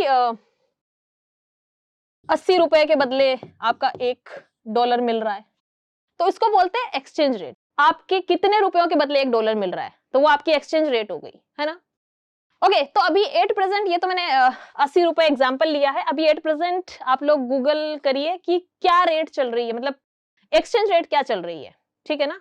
लगभग 81-82 रुपए चल रही होगी, लेकिन एग्जैक्ट आप लोग मुझे सर्च करके बताएंगे कमेंट बॉक्स में, ठीक है ना, कि एक्सचेंज रेट क्या चल रही है, यानी कि $1 के बदले हमें कितने रुपए देने पड़ रहे हैं, ठीक है। तो ये मैनेज करने का काम किसका होता है, आपके आरबीआई का होता है। चलिए नेक्स्ट है आपका कि ये बैंकों को क्लियरिंग हाउस की सुविधा प्रदान करता है, ठीक है। It provides clearing house facility to bank. कैसे, देखिए ये आपका एसबीआई है, ठीक है, ये आपका स्टेट बैंक ऑफ इंडिया है, और ये कोई कंपनी है एबीसी कंपनी, ठीक है, और ये है आपका बैंक ऑफ बड़ौदा, ठीक है। अब क्या हुआ, जो एबीसी कंपनी है, ठीक है, इसका खाता है एसबीआई में, ठीक है, तो इसको एक चेक मिला, ठीक है। ओके, नेक्स्ट है आपका it provides clearing house facility to banks, यानी कि ये बैंकों को क्या देता है, क्लियरिंग हाउस की सुविधा प्रदान करता है, ठीक है। कैसे, देखिए ये है आपका स्टेट बैंक ऑफ इंडिया, ठीक है, ये कोई एबीसी लिमिटेड कंपनी या फिर कोई कंपनी है एबीसी, ठीक है, और ये है आपका बैंक ऑफ बड़ौदा, ठीक है। अब एबीसी कंपनी के पास में क्या है, चेक है एसबीआई बैंक का, ठीक है, और इसका खाता है बैंक ऑफ बड़ौदा में, ठीक है। इसको चेक मिला एसबीआई का, ठीक है, स्टेट बैंक ऑफ इंडिया का चेक मिला, ठीक है, और इस एबीसी कंपनी का जो खाता है वो है बैंक ऑफ बड़ौदा के पास में, ठीक है। मान लीजिए 25,000 रुपए का चेक था, ठीक है, 25,000 रुपए का चेक था। अब ये एबीसी कंपनी क्या करेगी, बैंक ऑफ बड़ौदा के पास इसका खाता है, और जाके बोलेगी कि ये चेक रखिए और मुझे क्या दे दीजिए, 25,000 रुपए दे दीजिए, ठीक है। तो इन दोनों, ये आपका बैंक ऑफ बड़ौदा है, ये आपका एसबीआई है, इन दोनों के बीच में कौन बैठा है, क्लियरिंग हाउस। कौन बैठा है, क्लियरिंग हाउस, ठीक है, जो क्या करता है, इनका जो चेक है, ये जो 25,000 का चेक इनको मिला और इन्होंने यहाँ पे लाके जमा कराया और 25,000 रुपए इनको मिले, तो इनका जो सेटलमेंट किया ये किसने किया, क्लियरिंग हाउस ने, ठीक है। चलिए, इसका उल्टा भी हो सकता था कि एसबीआई के पास में कोई बंदा आया जो बैंक ऑफ बड़ौदा का चेक लेके आया, ठीक है, और एसबीआई ने पेमेंट किया, तो ये सारा सेटलमेंट भी कौन देखेगा, आपका क्लियरिंग हाउस देखेगा, ठीक है। चलिए, तो ये क्या करता है, बैंकों को क्लियरिंग हाउस की सुविधा प्रदान करता है। आई होप कि आप लोगों को समझ में आ गया होगा। चलिए आगे बढ़ते हैं। नेक्स्ट है कि बाजार की तरलता को नियंत्रित करता है। तरलता का मतलब होता है लिक्विडिटी, ठीक है। It controls the liquidity of market. आपका जो आरबीआई है उसका सबसे इंपॉर्टेंट काम ही यही है, बाजार में लिक्विडिटी को मेंटेन करके रखना, ठीक है। यानी कि अगर मार्केट में ज्यादा पैसा आ गया है, ज्यादा पैसा आ गया तो क्या होगा, इन्फ्लेशन बढ़ेगा, तो उसको कंट्रोल करने के लिए आरबीआई क्या करेगी, मनी सप्लाई को घटा देगी, ठीक है। यानी कि बैंक्स की रेट वगैरह इंक्रीज कर देगी, ठीक है, लोन महंगे कर देगी, कहने का मतलब। और अगर मंदी की स्थिति चल रही है, डिफ्लेशन चल रहा है, तो क्या करेगी, थोड़े सस्ते लोन बांटेगी, ताकि यानी मनी सप्लाई को बढ़ाएगी ताकि लोगों के पास में थोड़ा पैसा हो। तो कहने का मतलब आरबीआई के पास में बहुत सारे ऐसे इंस्ट्रूमेंट्स है जिससे वो क्या करती है, लिक्विडिटी को मैनेज करती है, ठीक है। तो लिक्विडिटी को कंट्रोल करती है, बहुत सारे इंस्ट्रूमेंट्स हैं, नेक्स्ट क्लास में हम पढ़ेंगे। वैसे हमें ये पता है कि मेन फंक्शन जो है, सबसे ज्यादा इंपॉर्टेंट फंक्शन आपका आरबीआई का क्या होता है, बाजार की तरलता को नियंत्रित करना। तो जाकर देखिए, प्लेलिस्ट बनी हुई है, ठीक है। Okay, reserve bank of India, पिछली क्लास में रिजर्व बैंक ऑफ इंडिया हम लोगों ने डिस्कस किया था, कुछ इंपॉर्टेंट फंक्शंस थे। कमेंट सेक्शन में जाके कमेंट करिए जो जो चीजें आप लोगों को आरबीआई के बारे में मैंने बताई थी।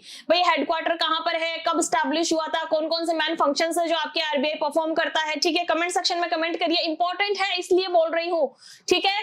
कमेंट करेंगे, कभी नहीं भूलेंगे, ठीक है। खुद का फायदा, दूसरी बात दूसरे लोग कमेंट पढ़ेंगे उनको भी याद हो जाएगा, क्वेश्चन बनेगा आपका इस चैप्टर से।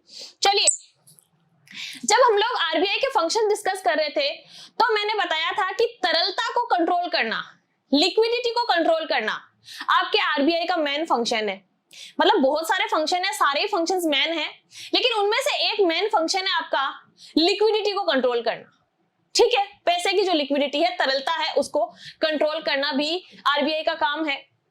तो उसके लिए आरबीआई क्या करता है, तरलता को कंट्रोल करने के लिए कुछ टूल्स को अपनाता है जिनको बोला जाता है क्वांटिटेटिव मेजर्स, यानी कि मात्रात्मक उपाय। देखिए ये आपका मार्केट है, ठीक है, ये पैसा है मार्केट में, ठीक है। अगर मार्केट में पैसा ज्यादा आ गया, इकोनॉमी में पैसा ज्यादा आ गया, तो आरबीआई क्या करेगा, इन टूल्स की हेल्प से, जो मात्रात्मक उपाय है इनकी हेल्प से पैसे को मार्केट से खींच लेगा अगर ज्यादा आ गए तो। और अगर मार्केट में पैसा कम है तो क्या करेगा, इन्हीं की हेल्प से तरलता को बढ़ा देगा, यानी कि पैसा मार्केट में लेके आ जाएगा। तो इनको बोला जाता है मात्रात्मक उपाय, ठीक है, यानी कि पैसे की मात्रा को कम या ज्यादा करना। दूसरा है आपका क्वालिटेटिव मेजर्स, यानी कि गुणात्मक उपाय। इसमें क्या किया जाता है, ये जो पैसा मार्केट में है इसको कम या ज्यादा नहीं करेंगे, इसको अरेंज किया जाता है, ठीक, और इनको बोला जाता है गुणात्मक उपाय। सबसे पहले हम डिस्कस करेंगे आपके क्वांटिटेटिव मेजर्स को, मात्रात्मक जो उपाय है इनको एक एक करके डिस्कस करते हैं, ठीक है।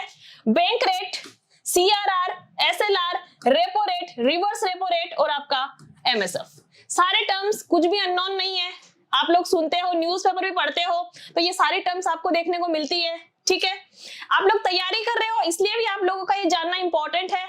प्लस अगर आप न्यूज़पेपर भी पढ़ते हो तो अगर इन चीजों का आपको मतलब ही नहीं पता तो आपको न्यूज़पेपर ही समझ नहीं आएगा, यानी कि एक आम आदमी के लिए भी ये आज की जो क्लास है ये बहुत ज्यादा इंपॉर्टेंट है। चलिए, ये है आपका आरबीआई, ठीक, ये है बैंक और ये है आम जनता, ठीक है, आपके मेरे जैसे लोग, ठीक है, ये है आम जनता। हमारे पास में मान लीजिए पैसा नहीं है तो हम लोग क्या करते हैं, बैंक्स के पास जाते हैं और लोन लेके आते हैं, ठीक है, और उस लोन के लिए बैंक हमसे क्या चार्ज करता है, इंटरेस्ट चार्ज करता है, सही बात है, ठीक है। अगर आपके पास में घर में पैसा पड़ा है तो आप लोग सोचते हैं यार घर में चोरी वोरी नहीं हो जाए, ठीक है, तो आप लोग क्या करते हो, उसको अगर जमा कराना है तो किस कहाँ जमा कराओगे, बैंक के पास जमा कराओगे। यानी कि पैसों की जरूरत पड़ी तो भी क्या हुआ, हम बैंक के पास गए और हमें बोला कि भाई, हमने बोला हमें लोन दो, बैंक ने हमें लोन दिया और हमसे क्या चार्ज करी, इंटरेस्ट रेट, ठीक है, इंटरेस्ट चार्ज किया, ब्याज चार्ज किया। और हमारे पास में घर में पैसा पड़ा था और हमने उसको बैंक में जमा करा दिया तो बैंक हमें क्या देगा, इंटरेस्ट यानी ब्याज देगा। ठीक वैसा ही बैंक के साथ में होता है, बैंक को अगर पैसे चाहिए तो बैंक किससे लेगा, लोन किससे लेगा, आरबीआई से। और मान लीजिए बैंक के पास में एक्स्ट्रा पैसे पड़े हैं और उनको जमा कराने हैं तो किसके पास जमा कराएगा, आरबीआई के पास, ठीक है। ये फ्लो चार्ट अगर आपको पता है तो ये जो चीजें हैं ये आपको बहुत ही इजी तरीके से समझ में आ जाएंगी। देखिए सबसे पहले है आपका बैंक रेट। बैंक रेट क्या होता है, जब आपका बैंक आरबीआई से दीर्घकाल के लिए लोन लेता है, दीर्घकाल यानी कि लॉन्ग टर्म के लिए आपका बैंक आरबीआई से अगर लोन लेता है 1 साल 2 साल, उस लोन पर जो आरबीआई चार्ज कर रहा है रेट ऑफ इंटरेस्ट, उसको बोला जाता है बैंक रेट, ठीक है। तो दीर्घकालीन अवधि के लिए जो ब्याज दर, जो इंटरेस्ट रेट आपका आरबीआई चार्ज करता है बैंक से, उसको बोला जाता है बैंक दर, ठीक है। एक आपका रेपो रेट, रेपो रेट यानी कि शॉर्ट टर्म लोन। ये क्या होता है, short term loan. Short term यानी ये हो सकता है मान लीजिए आपका 7 दिन के लिए, 10 दिन के लिए, 14 दिन के लिए और 28 दिन के लिए। अगर इतने शॉर्ट समय के लिए आपका बैंक आरबीआई से क्या लेता है, लोन लेता है, और इस लोन पर आरबीआई जो इंटरेस्ट यानी कि ब्याज की दर चार्ज करता है, ब्याज की दर लगाता है इस लोन के लिए, इसको बोला जाता है रेपो रेट, याद रहेगा। नेक्स्ट है आपका एमएसएफ, मार्जिनल स्टैंडिंग फैसिलिटी। ये जो लोन होता है ये होता है ओवरनाइट, सिर्फ एक रात के लिए। जैसे कि आपका बैंक बंद हुआ शाम को 4-5 बजे, तब तो ये आरबीआई से लोन लेगा, और जब सुबह सुबह 10 बजे 9 बजे आपका बैंक खुल जाएगा, उसी समय क्या कर देगा, वापस लोन लौटा देगा। यानी कि ओवरनाइट सिर्फ एक रात के लिए क्या ली गई, लोन की फैसिलिटी ली गई, जिसको बोला जाता है एमएसएफ। और इसके ऊपर, इस लोन के ऊपर जो ब्याज लिया जाता है या जो ब्याज चार्ज किया जाता है, उसको बोला जाता है मार्जिनल स्टैंडिंग फैसिलिटी। तीनों टर्म आई होप कि आप लोगों को क्लियर हो गई होगी, ठीक है।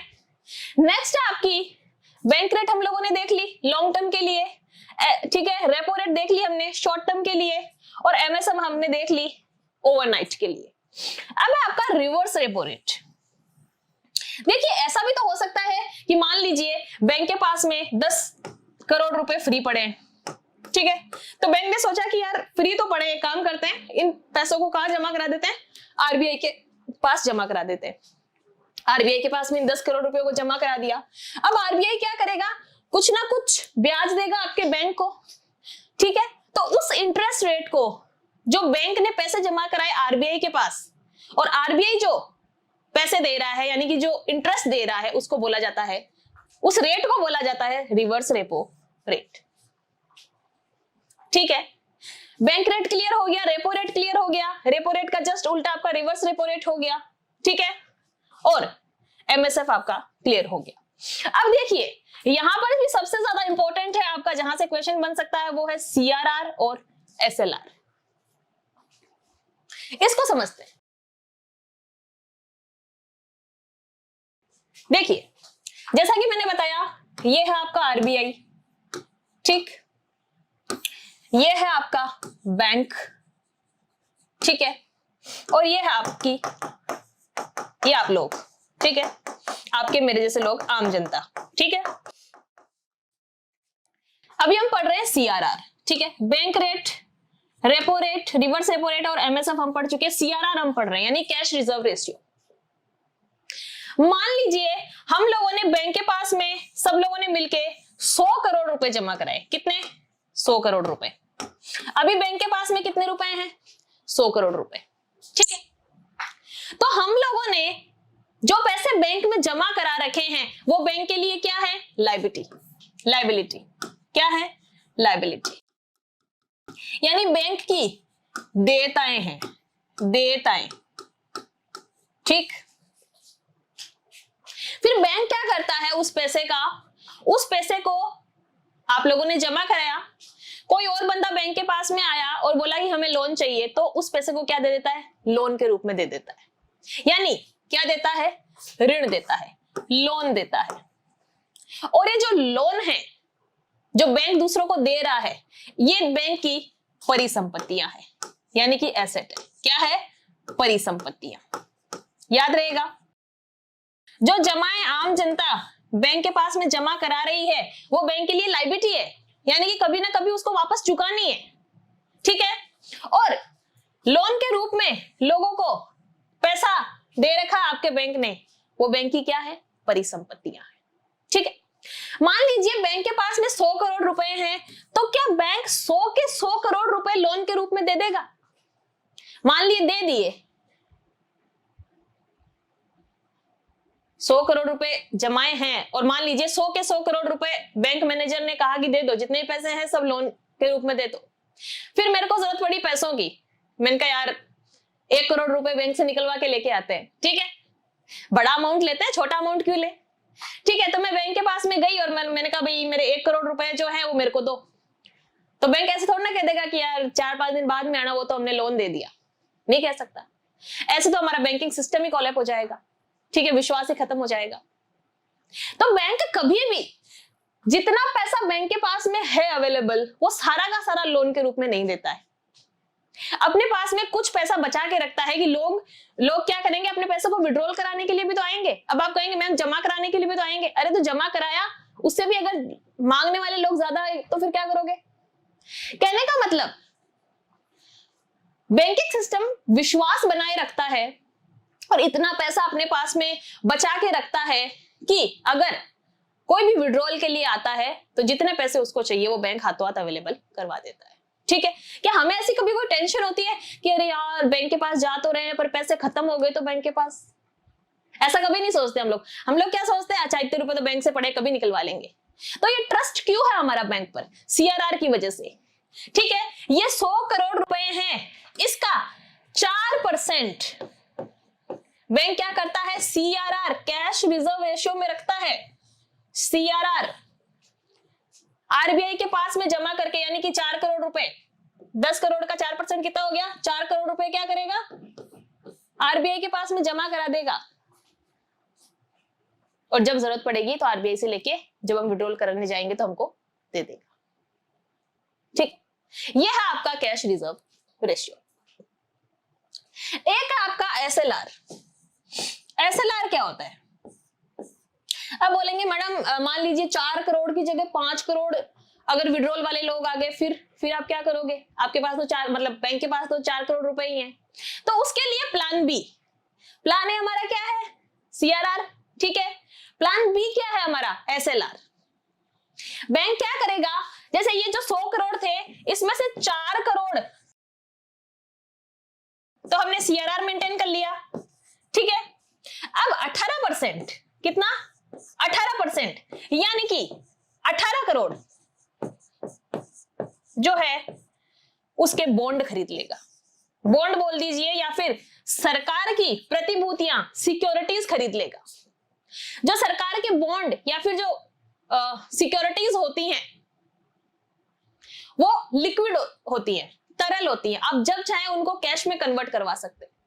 तो अगर कभी ऐसी स्थिति आई कि आपका जो CRR है ये रिजर्व आपका कम पड़ गया, लोग ज्यादा विड्रॉल के लिए आ गए, तो आप क्या करेंगे, ये जो बॉन्ड आप लोगों ने खरीद रखे हैं क्योंकि ये लिक्विड है, आप जब चाहे इनको कन्वर्ट करवा सकते हैं मनी में, तो इनको कन्वर्ट करवा लेंगे, मतलब बॉन्ड बेच के पैसा आ गया और फिर पैसे दे देंगे अपने ग्राहकों को। तो इसको बोला जाता है SLR। ठीक है, तो आई होप कि आप लोगों को bank rate, CRR, SLR, repo rate, reverse repo rate और MSF जो है वो क्लियर हो गया होगा। देखिए, जो ज्यादातर क्वेश्चन बनता है ना आपका, वो किस तरह से बनता है कि आपको 4-5 ऑप्शन दे देते हैं और ऐसे पूछते हैं कि ये कौन सा वाला टूल है, मतलब क्वांटिटेटिव है या फिर क्वालिटेटिव है, मात्रात्मक है या गुणात्मक है। तो डिटेल्स याद रहती है, बहुत अच्छी बात है, डिटेल से भी क्वेश्चन बनता है आपके।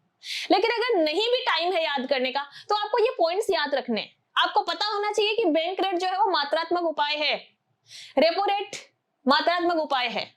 ऐसे भी वो क्वेश्चन बन जाएगा कि जो SLR है वो मात्रात्मक उपाय है, गुणात्मक उपाय है, बताना पड़ सकता है। या फिर 3-4 ऑप्शन दे देंगे, उसमें से पूछेंगे कि मात्रात्मक उपाय कौन सा है। ज्यादातर क्वेश्चन इसी तरह के बनते हैं। ठीक है, तो इंपॉर्टेंट है, ध्यान दीजिए।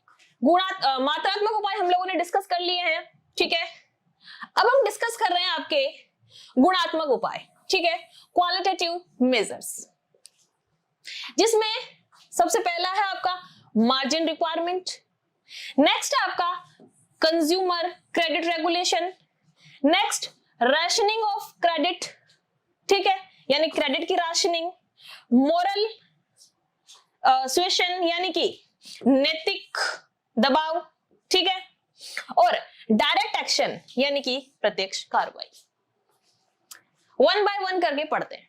देखिए, सबसे पहला है आपका मार्जिन रिक्वायरमेंट। अब मान लीजिए आपके पास में, यहां पर मैं एग्जांपल ले रही हूं, 100 क्विंटल, लिख लीजिए 100 क्विंटल गेहूं है, ठीक है, और आपको क्या चाहिए, लोन चाहिए बैंक से, ठीक है, और इस 100 क्विंटल गेहूं की कीमत है 1 लाख रुपए। थोड़ा सा ध्यान से समझिएगा एग्जांपल को। 100 क्विंटल गेहूं है और कीमत कितनी है इसकी, 1 लाख रुपए। आप लोग बैंक के पास में गए और कहा कि ये रखिए मेरे 1 लाख रुपए के गेहूं और मुझे 1.5 लाख रुपए का लोन दे दीजिए, ठीक है। तो बैंक मैनेजर कहेगा भाई किसको बावड़ा बना रहा है तू, ठीक है, यानी किसको पागल बना रहा है तू, ठीक है, मतलब तू, मतलब तेरे पास में जो 1 लाख रुपए के गेहूं है वो मेरे को दे रहा है, बोल रहा है मैं तेरे को 1.5 लाख रुपए दे दूं, पागल समझा है क्या। फिर वो बोलेगा चलो ठीक है, मेरे 1 लाख रुपए के गेहूं है तो आप मुझे 1 लाख रुपए का लोन दे दीजिए। तो वो बोलेगा भाई तेरे से खरीद थोड़ी ना रहा हूं, मैं तेरे को लोन दे रहा हूं ना, गेहूं खरीद तो रहा हूं कि भाई 1 लाख के गेहूं है तो 1 लाख दे दूं। वो क्या करेगा, वो कहेगा कि 1 लाख रुपए के जो तुम्हारे गेहूं है इसके बदले मैं तुम्हें 70,000 रुपए 70,000 रुपए का लोन दूंगा। ठीक है, ये है 1 लाख और ये है 70,000। इसका जो डिफरेंस है 30,000 रुपए। भाई वो बोलेगा क्या पता कल को ना गेहूं के दाम गिर जाए तो कुछ तो सेफ्टी मतलब हो ना हमारे पास में, तो मार्जिन रखता है वो। 1 लाख रुपए की गेहूं है, लोन कितना देगा 70,000 का। ये जो 30,000 रुपए है ना इसको बोला जाता है मार्जिन, और ये एक गुणात्मक उपाय। ठीक, अब देखिए क्या किया जाता है, अगर मुद्रास्फीति की स्थिति है, ठीक है, मुद्रास्फीति बहुत अच्छे से इस चैप्टर को हमने समझा है, बहुत ज्यादा अच्छे से, इन्फ्लेशन को बहुत अच्छे से पढ़ा है हम लोगों ने। यानी अगर मुद्रास्फीति की स्थिति है, महंगाई है, इन्फ्लेशन है, तो क्या करेंगे, जो मार्जिन की रिक्वायरमेंट है उसको बढ़ा देंगे। ठीक है, यानी कि जैसे हमने कहा कि 70,000 रुपए का लोन मिलेगा, मान लीजिए मुद्रास्फीति की स्थिति है तो हमने कहा कि 70,000 रुपए का लोन मिलेगा। लेकिन मान लीजिए मुद्रास्फीति नहीं है, डिफ्लेशन की स्थिति है, अपस्थिति है, तब क्या करेगा वो 10,000 रुपए का मार्जिन रखेगा और 90,000 रुपए आप लोगों को लोन दे देगा। यानी कि इस टूल से हम क्या कर सकते हैं, अगर मुद्रास्फीति की स्थिति है तो ज्यादा मार्जिन रखा 30,000 रुपए का और 70,000 रुपए का हमने लोन दिया, और अगर मुद्रास्फीति की उल्टी है, डिफ्लेशन चल रहा है, तो हम क्या करेंगे 10,000 रुपए मार्जिन रखेंगे और 90,000 रुपए का क्या दे देंगे, लोन दे देंगे। क्योंकि मुद्रास्फीति को कंट्रोल करने का तरीका क्या बताया था मैंने आपको, कि अगर मार्केट में पैसा ज्यादा है, ठीक है, मार्केट में अगर ज्यादा पैसा होगा तभी तो इन्फ्लेशन होगा, क्योंकि लोग डिमांड क्रिएट करेंगे। ठीक, तो ये इनके पास में उपाय होता है। चलिए नेक्स्ट उपाय जो है वो है आपका consumer credit regulation. Down payment का नाम सुना आप लोगों ने, डाउन पेमेंट, जैसे बाइक वगैरह खरीदते हैं तो 0 डाउन पेमेंट पे आप बाइक वगैरह खरीदो। ठीक है, तो मुद्रास्फीति की स्थिति में इतना ही याद रखना है आपको, मुद्रास्फीति यानी कि इन्फ्लेशन की स्थिति में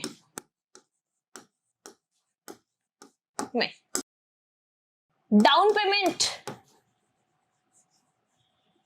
पेमेंट की राशि को बढ़ा दिया जाता है। डाउन पेमेंट की राशि यानी जो डाउन पेमेंट अमाउंट है, राशि को बढ़ा दिया जाता है, राशि को बढ़ा दिया जाता है एंड वाइस वर्सा, यानी कि मुद्रास्फीति है तो हम क्या करेंगे, डाउन पेमेंट को बढ़ा देंगे, और अगर डिफ्लेशन है, मुद्रास्फीति की स्थिति नहीं है, मंदी है, तो हम डाउन पेमेंट को घटा देंगे। ठीक है, चलिए नेक्स्ट है आपका राशनिंग ऑफ क्रेडिट यानी क्रेडिट राशनिंग। अब देखिए ये है आपका बैंक, ये है आपका बैंक। ठीक है, ये मान लीजिए आप लोग हैं, ठीक है, यहाँ पे आप लिख रही हूं मैं, ये आप लोग हैं। आप लोगों को बैंक ने लोन दिया तो आप लोग क्या करेंगे, मार्केट में जाएंगे, उस पैसे को खर्च करेंगे और क्या करेंगे, मांग बढ़ाएंगे, यानी कि डिमांड क्रिएट करेंगे। वही अगर ये बैंक है और बैंक ने लोन दिया आपके अंबानी को, किसको लोन दिया, अंबानी को,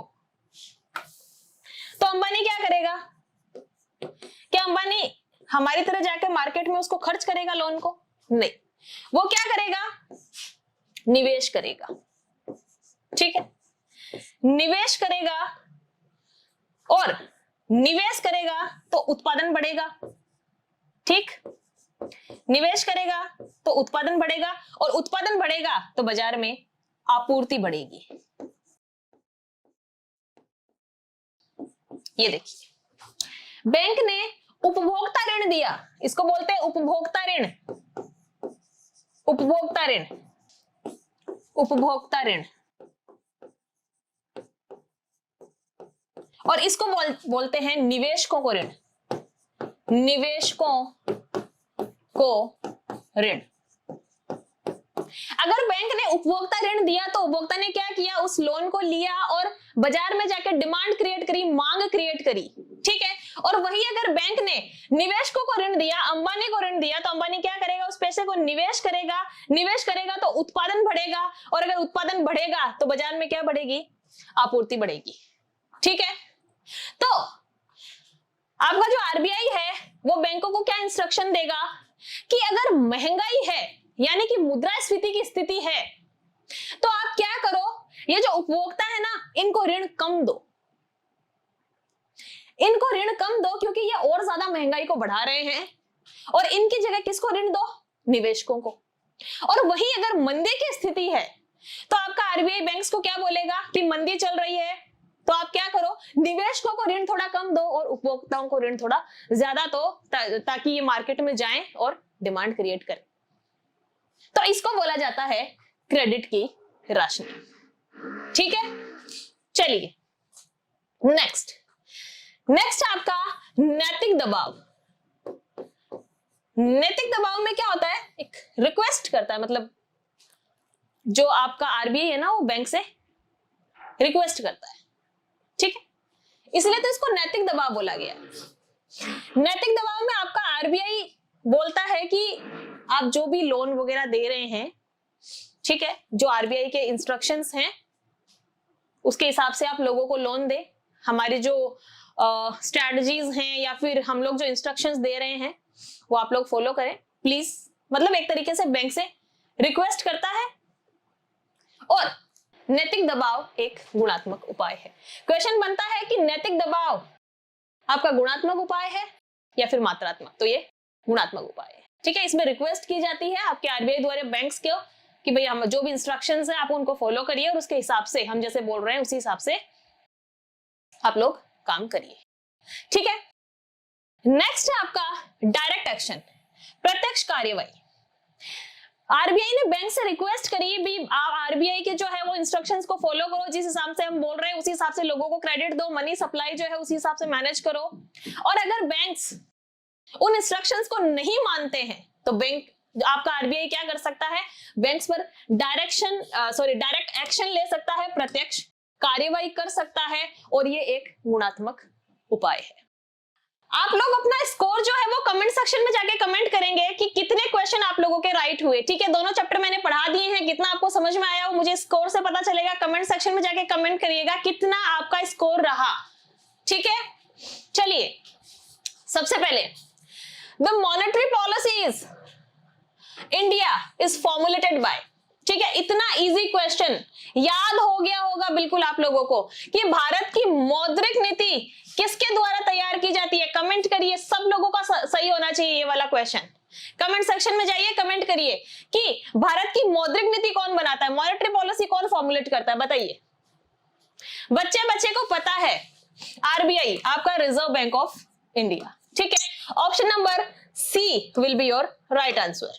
चलिए नेक्स्ट क्वेश्चन है नेशनल इनकम इज दी, यानी कि राष्ट्रीय आय है net national product at market price, net national product at factor price, net domestic product at market price, या फिर net domestic product at factor cost. बता चुकी हूं मैं क्लास में, बहुत ही अच्छे से समझाया था, पढ़ा चुकी हूं।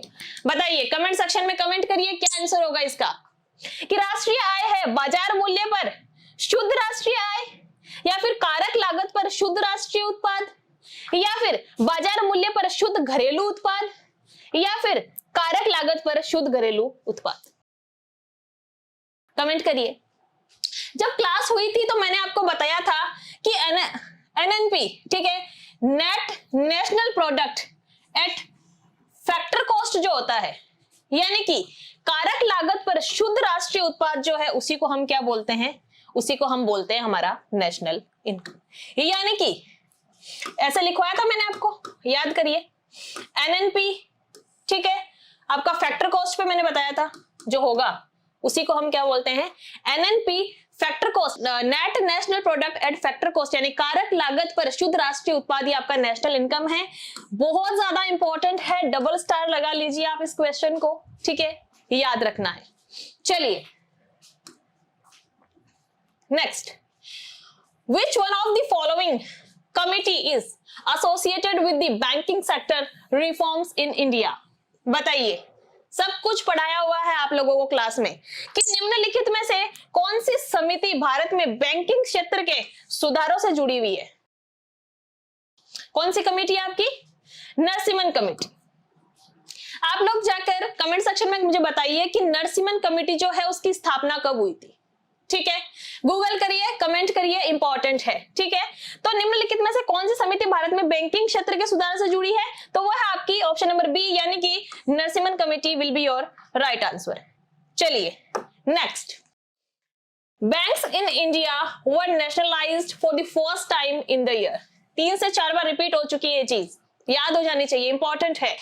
1969, ठीक है, मैंने बताया था कि 14 जो बैंक हैं 1969 में 14 बड़े बैंक, 14 बड़े बैंकों का क्या किया गया था? राष्ट्रीयकरण किया गया था, और काफी डिटेल में हमने इस चैप्टर को पढ़ा है। तो सबका ये वाला क्वेश्चन राइट होना चाहिए, यानी कि ऑप्शन नंबर सी 1969 भारत में बैंकों का राष्ट्रीयकरण पहली बार किस वर्ष में किया गया था? तो 1969 में, ठीक है। चलिए आगे बढ़ते हैं। नेक्स्ट है आपका, which of the following is not an investment expenditure in goods and services? पूछा है कि निम्नलिखित में से कौन सा माल और सेवाओं में निवेश व्यय नहीं है? ये वाला क्वेश्चन तो इतना कॉमन सेंस का क्वेश्चन है, अगर आप लोगों ने चैप्टर नहीं भी पढ़ा है तो भी आप लोगों का सही होना चाहिए। चलिए बताइए, कमेंट करिए, क्या होगा क्वेश्चन नंबर 5 का आंसर? मशीनरी की खरीद, या व्यापार सूची में वृद्धि, या फिर किसी कंपनी के मुख्य संयंत्र का विकास, या फिर घर की खरीद? बताइए। इसमें पूछा है कि कौन सा एक्सपेंडिचर नहीं है गुड्स एंड सर्विसेज में। तो देखिए, आप मशीनरी परचेज कर रहे हैं मतलब आप इन्वेस्टमेंट कर रहे हैं, आप अपना व्यापार बढ़ा रहे हैं, ठीक है। बिजनेस इन्वेंट्रीज बढ़ा रहे हैं, इसका मतलब ये आप गुड्स एंड सर्विसेज में इन्वेस्ट कर रहे हैं, ठीक है। Expansion of main plant of the company, तो ये भी आपका इन्वेस्टमेंट है। लेकिन अगर आप घर खरीद रहे हैं तो ये कोई इन्वेस्टमेंट नहीं है, तो घर तो आप रहने के लिए खरीद रहे हैं ना। इसमें कहीं पर भी मेंशन नहीं किया है कि घर जो है, एक घर में आप रह रहे हैं और दूसरा खरीद रहे हैं इन्वेस्टमेंट के पर्पज से। तो हम यही मान के चलेंगे कि हम जो घर खरीद रहे हैं ये हमारे रहने के लिए खरीद रहे हैं, और इसको हम expenditure in goods and services में इंक्लूड नहीं करेंगे, यानी कि option number D, purchase of a house, will be your right answer, ठीक है। चलिए नेक्स्ट है कि हाई पावर्ड मनी किसको बोलते हैं? देखिए, जो सेंट्रल बैंक के पास में आरक्षित मनी होती है, यानी कि bank reserve at central bank, उसी को बोला जाता है हाई पावर्ड मनी, यानी कि option number A will be your right answer, ठीक है, याद रहेगा। चलिए नेक्स्ट है, which of the following is not a qualitative control of credit by central bank of the country? ठीक है, पिछली क्लास में डिस्कस किया हम लोगों ने, और मैंने आपको बोला था कि क्वेश्चन जो बनेगा वो इसी तरह से बनेगा कि आपका क्वांटिटेटिव कौन सा है, क्वालिटेटिव कौन सा है, ठीक है। और देखिए, पूछा गया आप लोगों से 2014 में, आपको बताना है कि निम्नलिखित में से कौन सा देश के केंद्रीय बैंक द्वारा ऋण का गुणात्मक नियंत्रण नहीं है। पहले तो क्वेश्चन को ढंग से पूछना है, इसने पूछा है कि गुणात्मक नियंत्रण नहीं है। हमने पढ़ा था राशनिंग ऑफ क्रेडिट जो है वो गुणात्मक है, हाँ बिल्कुल है। रेगुलेशन ऑफ कंज्यूमर क्रेडिट, ये भी हमने गुणात्मक में ही पढ़ा था। रेगुलेशन ऑफ मार्जिन रिक्वायरमेंट, ये भी हमने गुणात्मक में ही पढ़ा था। डिटेल में पढ़ चुके हैं ना ये सारे पॉइंट्स हम, तो पॉइंट्स के नाम तो याद होने ही चाहिए। लेकिन वेरिएशन ऑफ रिजर्व रेशियो जो है ये आपका गुणात्मक नहीं है, ये आपका मात्रात्मक है, और option number C will be your right answer, ठीक है। बैंकों द्वारा आयोजित जो धन है, यानी ऑप्शन नंबर सी जो है वो आपका सही आंसर है, ये मात्रात्मक है ना कि गुणात्मक, ठीक है। चलिए नेक्स्ट है आपका the monetary and credit policy is announced by which of the following. एक तरीके से रिपीटेशन ही है ये आपका, ठीक है।